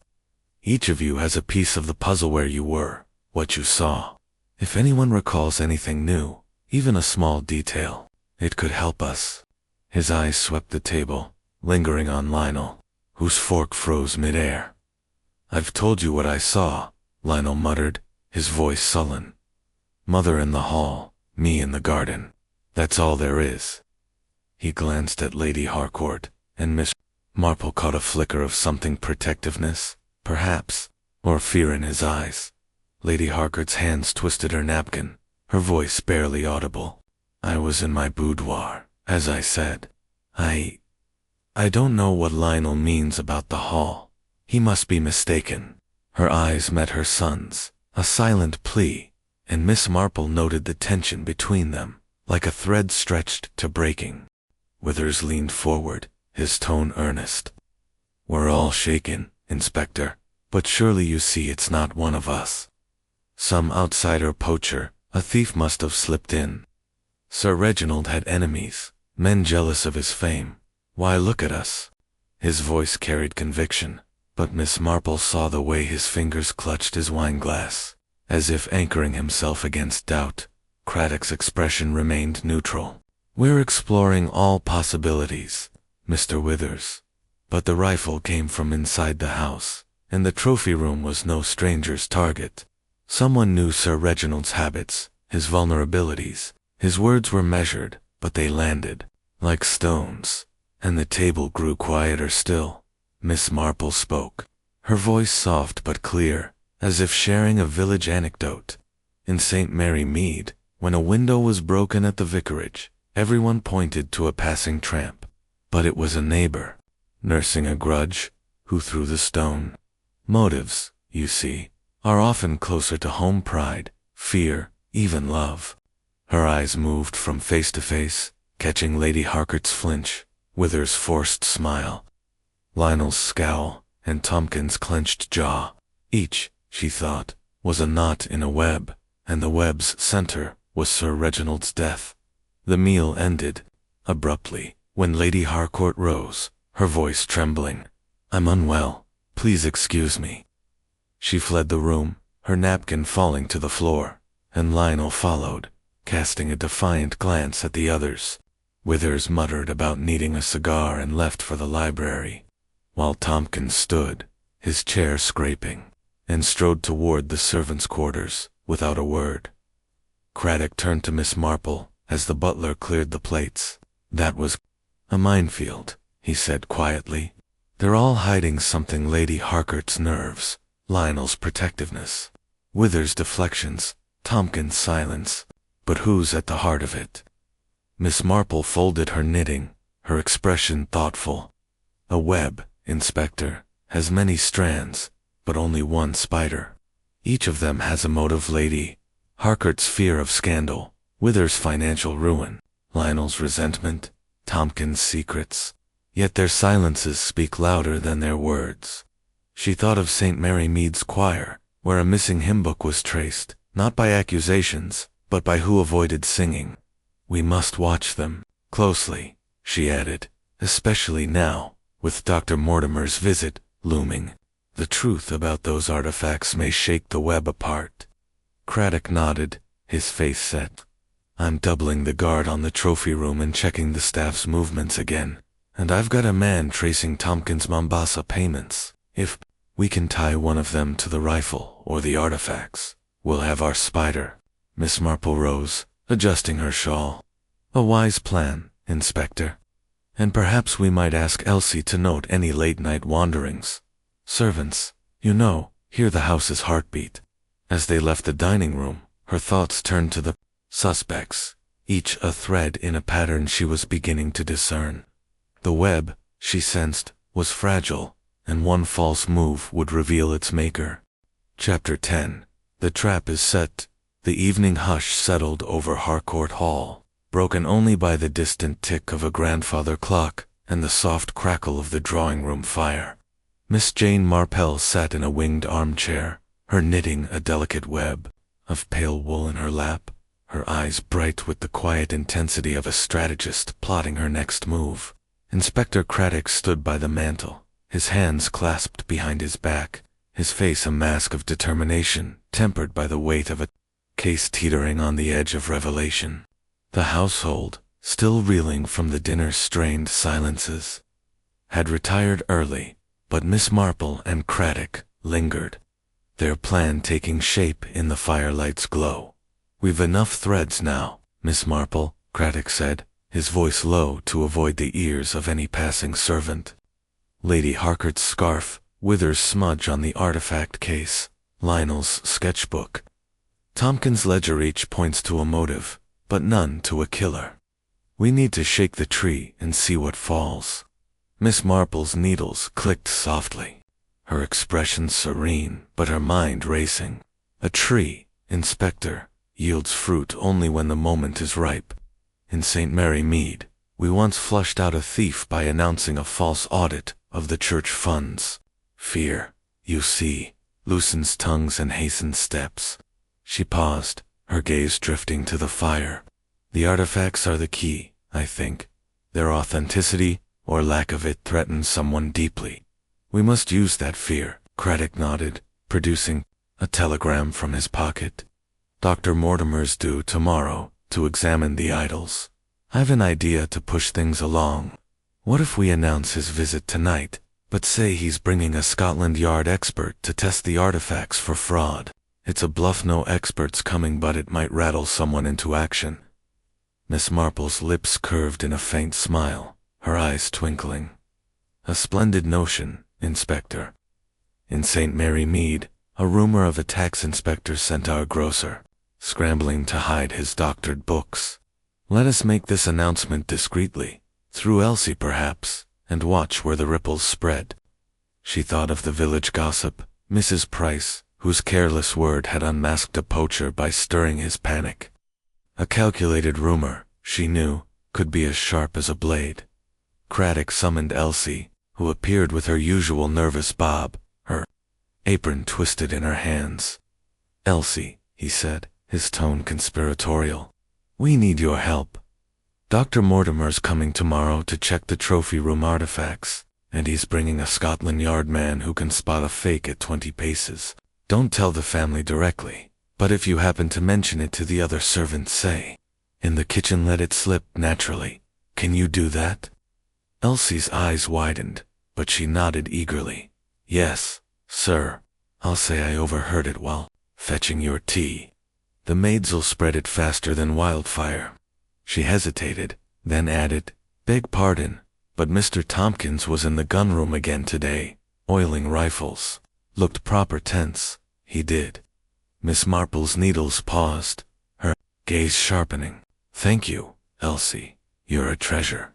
Keep your eyes open tonight, and if anyone stirs after hours, let us know."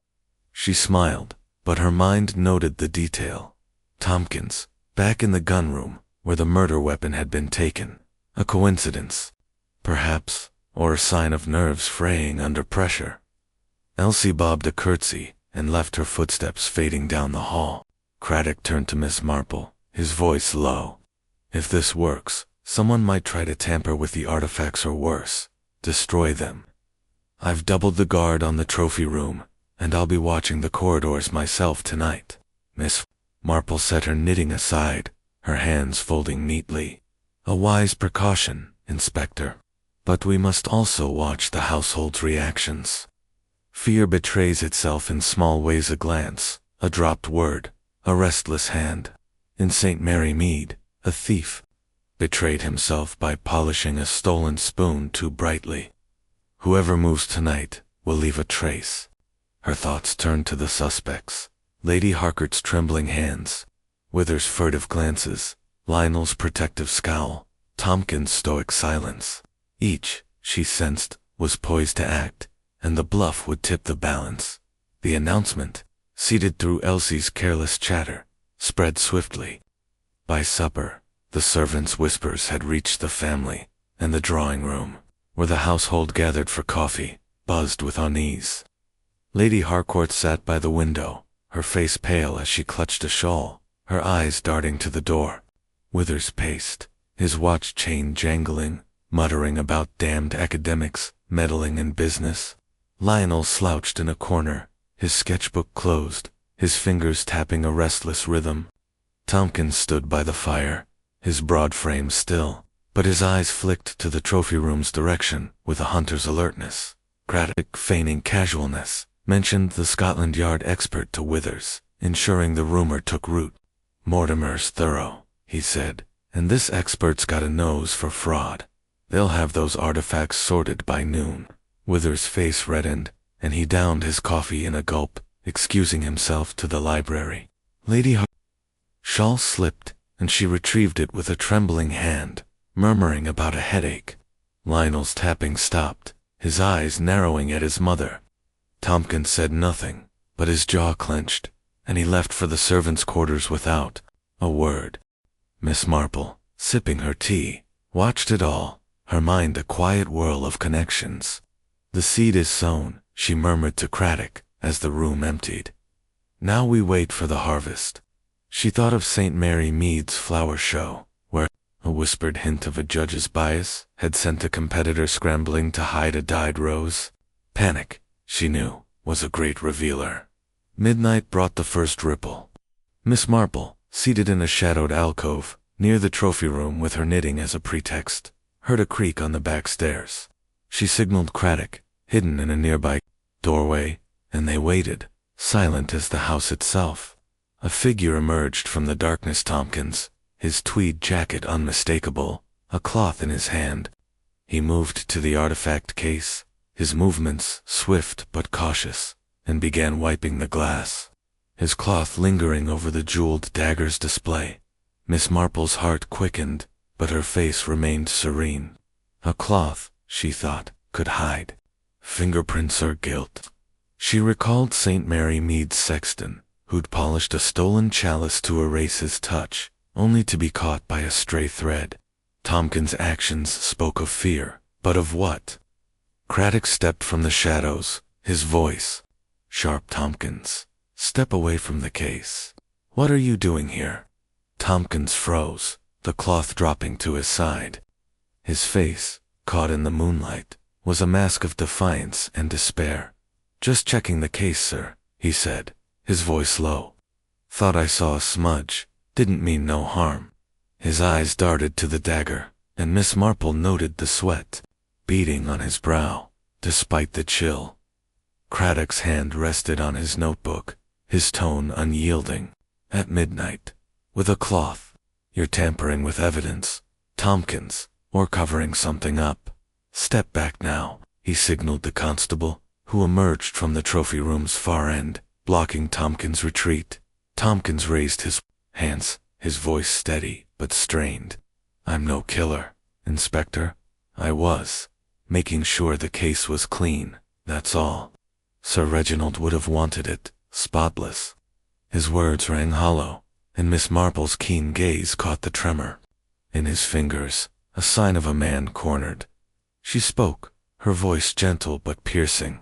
In St. Mary Mead, Mr. Tompkins, a man once cleaned a stolen watch to hide his theft, but the polish betrayed him.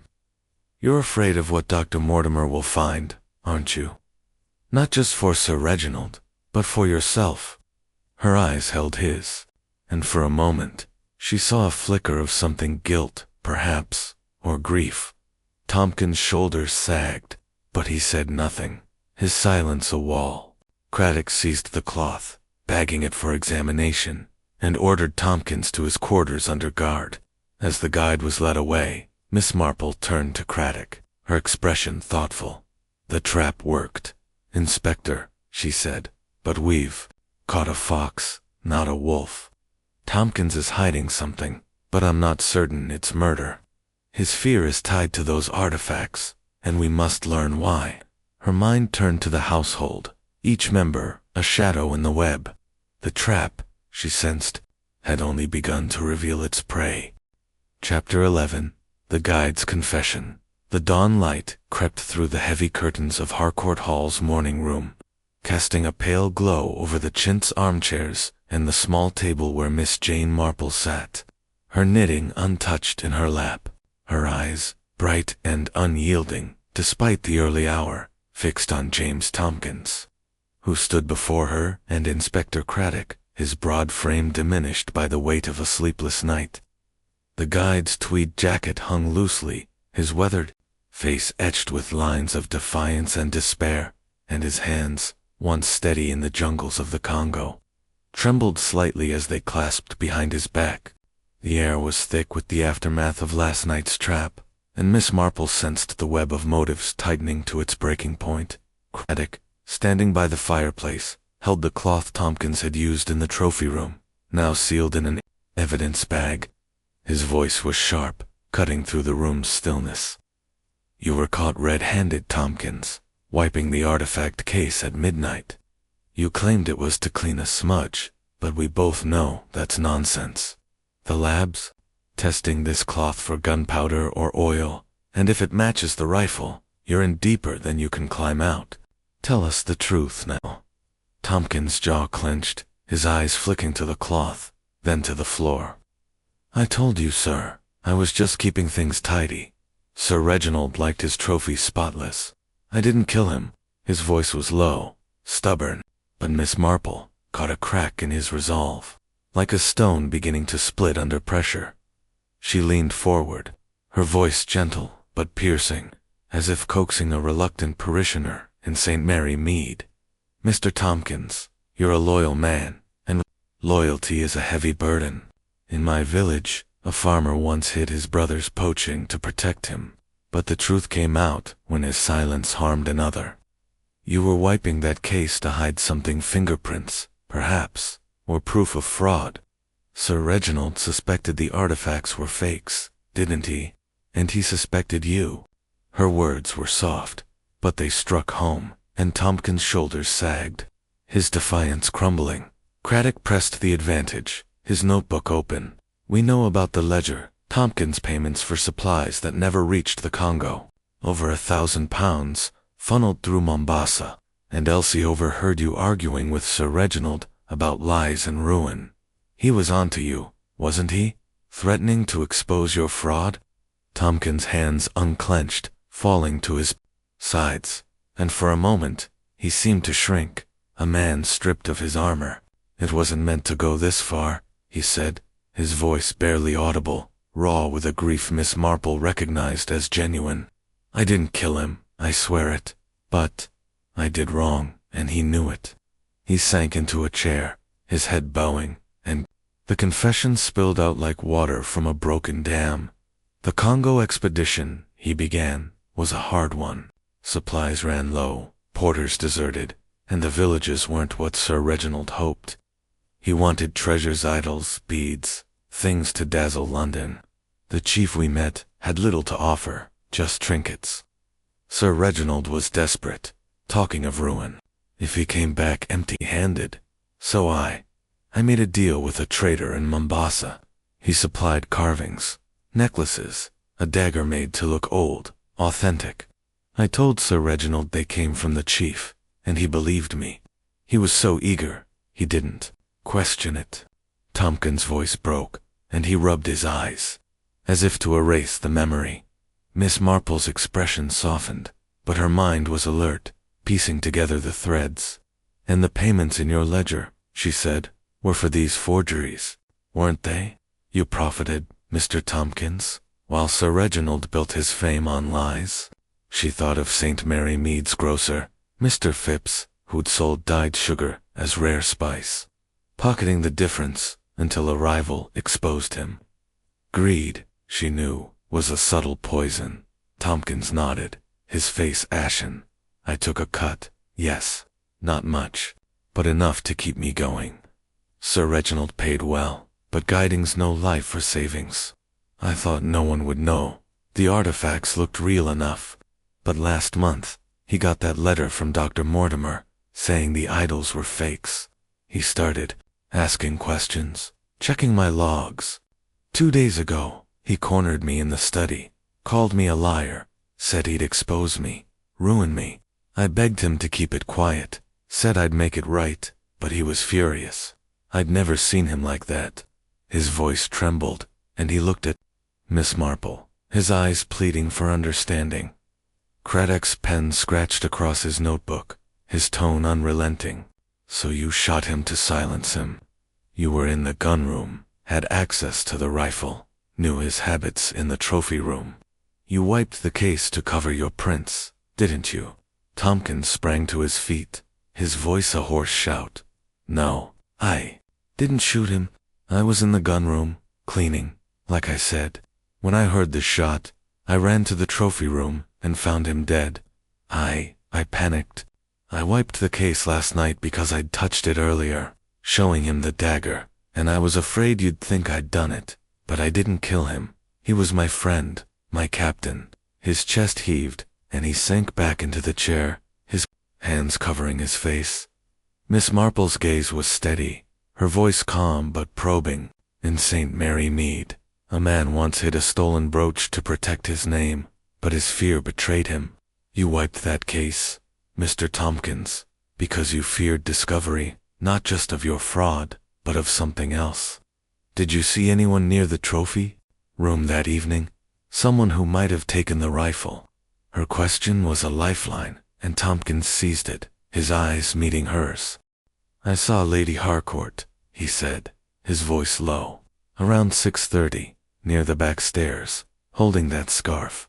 She looked strange, like she was waiting for someone. I didn't think much of it then, but now." He trailed off, his face a mix of guilt and hope, as if unburdening himself might shift the blame. Craddock's eyes narrowed. "That matches Lionel's story, and Elsie's. Lady Harcourt's got some explaining to do. But you're not off the hook, Tompkins. Your fraud gave you motive, and your actions last night scream guilt. You're staying under guard until we verify this." Miss Marple rose, adjusting her shawl, her mind weaving the final threads. "You've been honest at last, Mr. Tompkins, and that's a start. But honesty, like a village confession, often comes too late. Your fraud set this tragedy in motion, even if your hand didn't pull the trigger."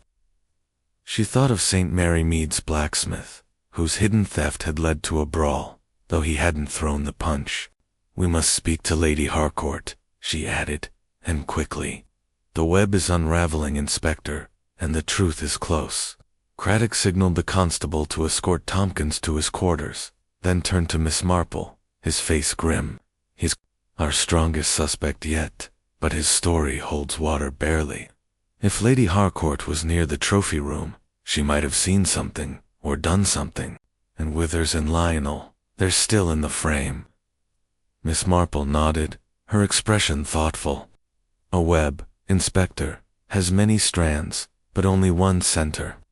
Tompkins' confession clarifies the motive fraud and the fear of its exposure. But the killer, I think, acted not just for money, but for something deeper: pride, perhaps, or betrayal." Her mind turned to the household, each member a shadow in the trophy room's grim light. The confession, she sensed, was the penultimate piece, and the final one lay just beyond her grasp as they left the morning room. The hall stirred with the sounds of a waking household servant's footsteps, a distant door closing. Miss Marple. Thoughts lingered on Tompkins' trembling hands, his grief as real as his guilt. The truth, she knew, was near, and it would fall like a stone, heavy and unyielding. Chapter 12. The Quiet Departure. The pale light of a November noon filtered through the tall windows of Harcourt Hall's drawing room, casting a somber glow over the gathered household. Miss Jane Marple sat in a high-backed chair, her knitting folded neatly in her lap, her eyes moving from face to face with the quiet discernment of one who had unraveled the final knot in a tangled skein. Inspector Craddock stood by the fireplace, his notebook closed, his expression a blend of resolve and weariness as he prepared to close the case that had shaken the hall to its foundations.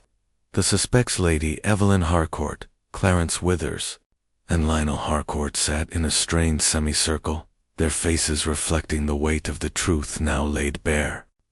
James Tompkins, under guard, was absent. His confession, the key that had unlocked the mystery of Sir Reginald Harcourt's death. Craddock cleared his throat, his voice steady but carrying the gravity of the moment. "We've gathered you here to conclude the matter of Sir Reginald's murder. Thanks to Miss Marple's insight and the evidence we've uncovered, we have our answer. James Tompkins has confessed not to murder, but to a fraud that set this tragedy in motion. Yet it was his hand that fired the shot, and we now know why." Lady Harcourt's hands tightened on her shawl, her pale face a mask of dread. Withers, his mustache still, leaned forward, his eyes narrow with anticipation. Lionel, slouched in his chair, gripped his sketchbook, his knuckles white, his gaze flickering between his mother and the inspector. Miss Marple, her expression serene, noted their reactions, her mind tracing the final threads of the web she had patiently unwoven. Craddock continued, his tone measured.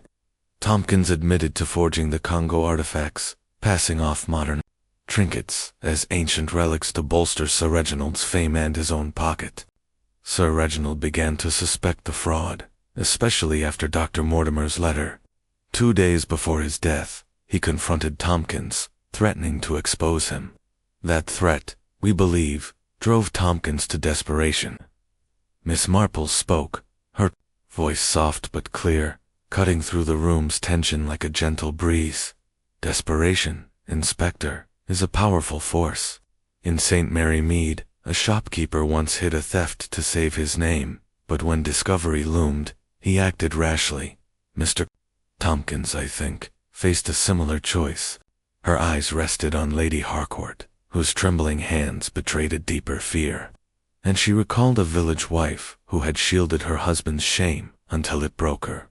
Craddock nodded, producing the cloth from the evidence bag. Last night, Tompkins was caught wiping the artifact case, claiming he was cleaning, but the cloth tested positive for gunpowder residue, matching the rifle used to kill Sir Reginald. His fingerprints were on the key to the gun case, though he'd wiped the rifle itself. And the ledger those payments to Mombasa confirmed his fraud. When we confronted him this morning, he broke. Withers' voice boomed, his face reddening. The scoundrel. To think I funded that expedition, only to be duped by a common guide. But murder, Inspector? Are you certain? Tompkins was loyal to Reginald for years. His bluster, Miss Marple noted, was tinged with relief, as if his own secrets were safe. Craddock's gaze was unflinching. Certain, Mr. Withers. Tompkins admitted he took the rifle from the gun case at 6:30. When he saw Sir Reginald in the trophy room, he hid behind the screen, waiting until Sir Reginald was alone, polishing his artifacts. He shot him, wiped the rifle, and returned it to the case, thinking he'd erased all traces. But the cloth, the scratch on the case, the thread from his jacket, they betrayed him. Lionel's voice, low and raw, broke the silence. Why didn't he just confess the fraud? Father would have been angry, but murder? His eyes, filled with a mix of grief and anger, turned to his mother, who looked away, her lips trembling. Miss Marple answered, her tone gentle but firm. Pride, Lionel, and fear. Mr. Tompkins built his life on Sir Reginald's trust. To lose it to face ruin and disgrace was more than he could bear. In St. Mary Mead, a man once burned a stolen ledger to hide his shame, but the ashes told the tale. Mr. Tompkins thought a bullet would silence the truth. But truth, you see, has a way of rising. Her words were kind, but they carried the weight of certainty, and Lionel's shoulders slumped, his sketchbook falling open to reveal a sketch of his father, unfinished but vivid. Lady Harcourt's voice, barely audible, broke the hush. I suspected something was wrong with the artifacts. Reginald was so agitated, talking of betrayal. I saw Tompkins near the trophy room that evening, but I never thought. She faltered, her hands twisting her shawl, and Miss Marple's keen gaze caught the guilt in her eyes, not for murder, but for silence. Craddock stepped forward, his voice softening. Lady Harcourt, your hesitation, Lionel's protectiveness. Withers' secrecy, they muddied the waters, but they didn't change the facts. Tompkins acted alone, driven by the fear of exposure. He's under arrest, and Dr. Mortimer's examination of the artifacts will confirm the fraud. Withers rose, his watch chain jangling. A tragedy, Inspector, but justice is done. I'll see to it that Sir Reginald's name is cleared, whatever the cost. His words were grand, but Miss Marple noted the haste in his exit, as if eager to distance himself from the scandal. Lionel stood, his sketchbook clutched to his chest. I hated Father's obsession, but I didn't want this. I'll finish his portrait, for Mother. He glanced at Lady Harcourt, who nodded, tears spilling down her cheeks.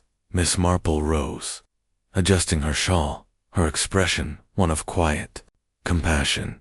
You'll find your way, Lionel, and you, Lady Harcourt, must face the world with courage. In St. Mary Mead, a widow rebuilt her life after her husband's disgrace, and so will you. Her words were a bum, but her mind lingered on the household's wounds. Still raw, as Craddock escorted the family out, Miss Marple lingered, her eyes on the trophy room door, now sealed by a constable. A sad business, Inspector, she said, as he returned. Mr. Tompkins sought to protect a legacy, but he destroyed it. People, you see, are much the same, whether in jungles or villages driven by pride, undone by fear. Craddock smiled, a touch of admiration in his eyes. You saw it all, Miss Marple, when I was chasing shadows. How do you do it? She chuckled, tucking her knitting into her bag. Observation, Inspector, and a knowledge of human nature. In St. Mary Mead, every scandal teaches a lesson, and this one is no different. She paused, her gaze distant. But I'll be glad to return to my cottage, where the mysteries are simpler. As they left Harcourt Hall, the constable leading Tompkins to a waiting car, Miss Marple glanced back at the looming facade. The hall would heal, she thought, but its scars would linger. Her thoughts turned to St. Mary Mead, where a new missing cat, perhaps, or a petty theft awaited her. With a final nod to Craddock, she stepped into the car, her mind already turning to the quiet rhythms of home, where human nature, in all its frailty, was her truest study.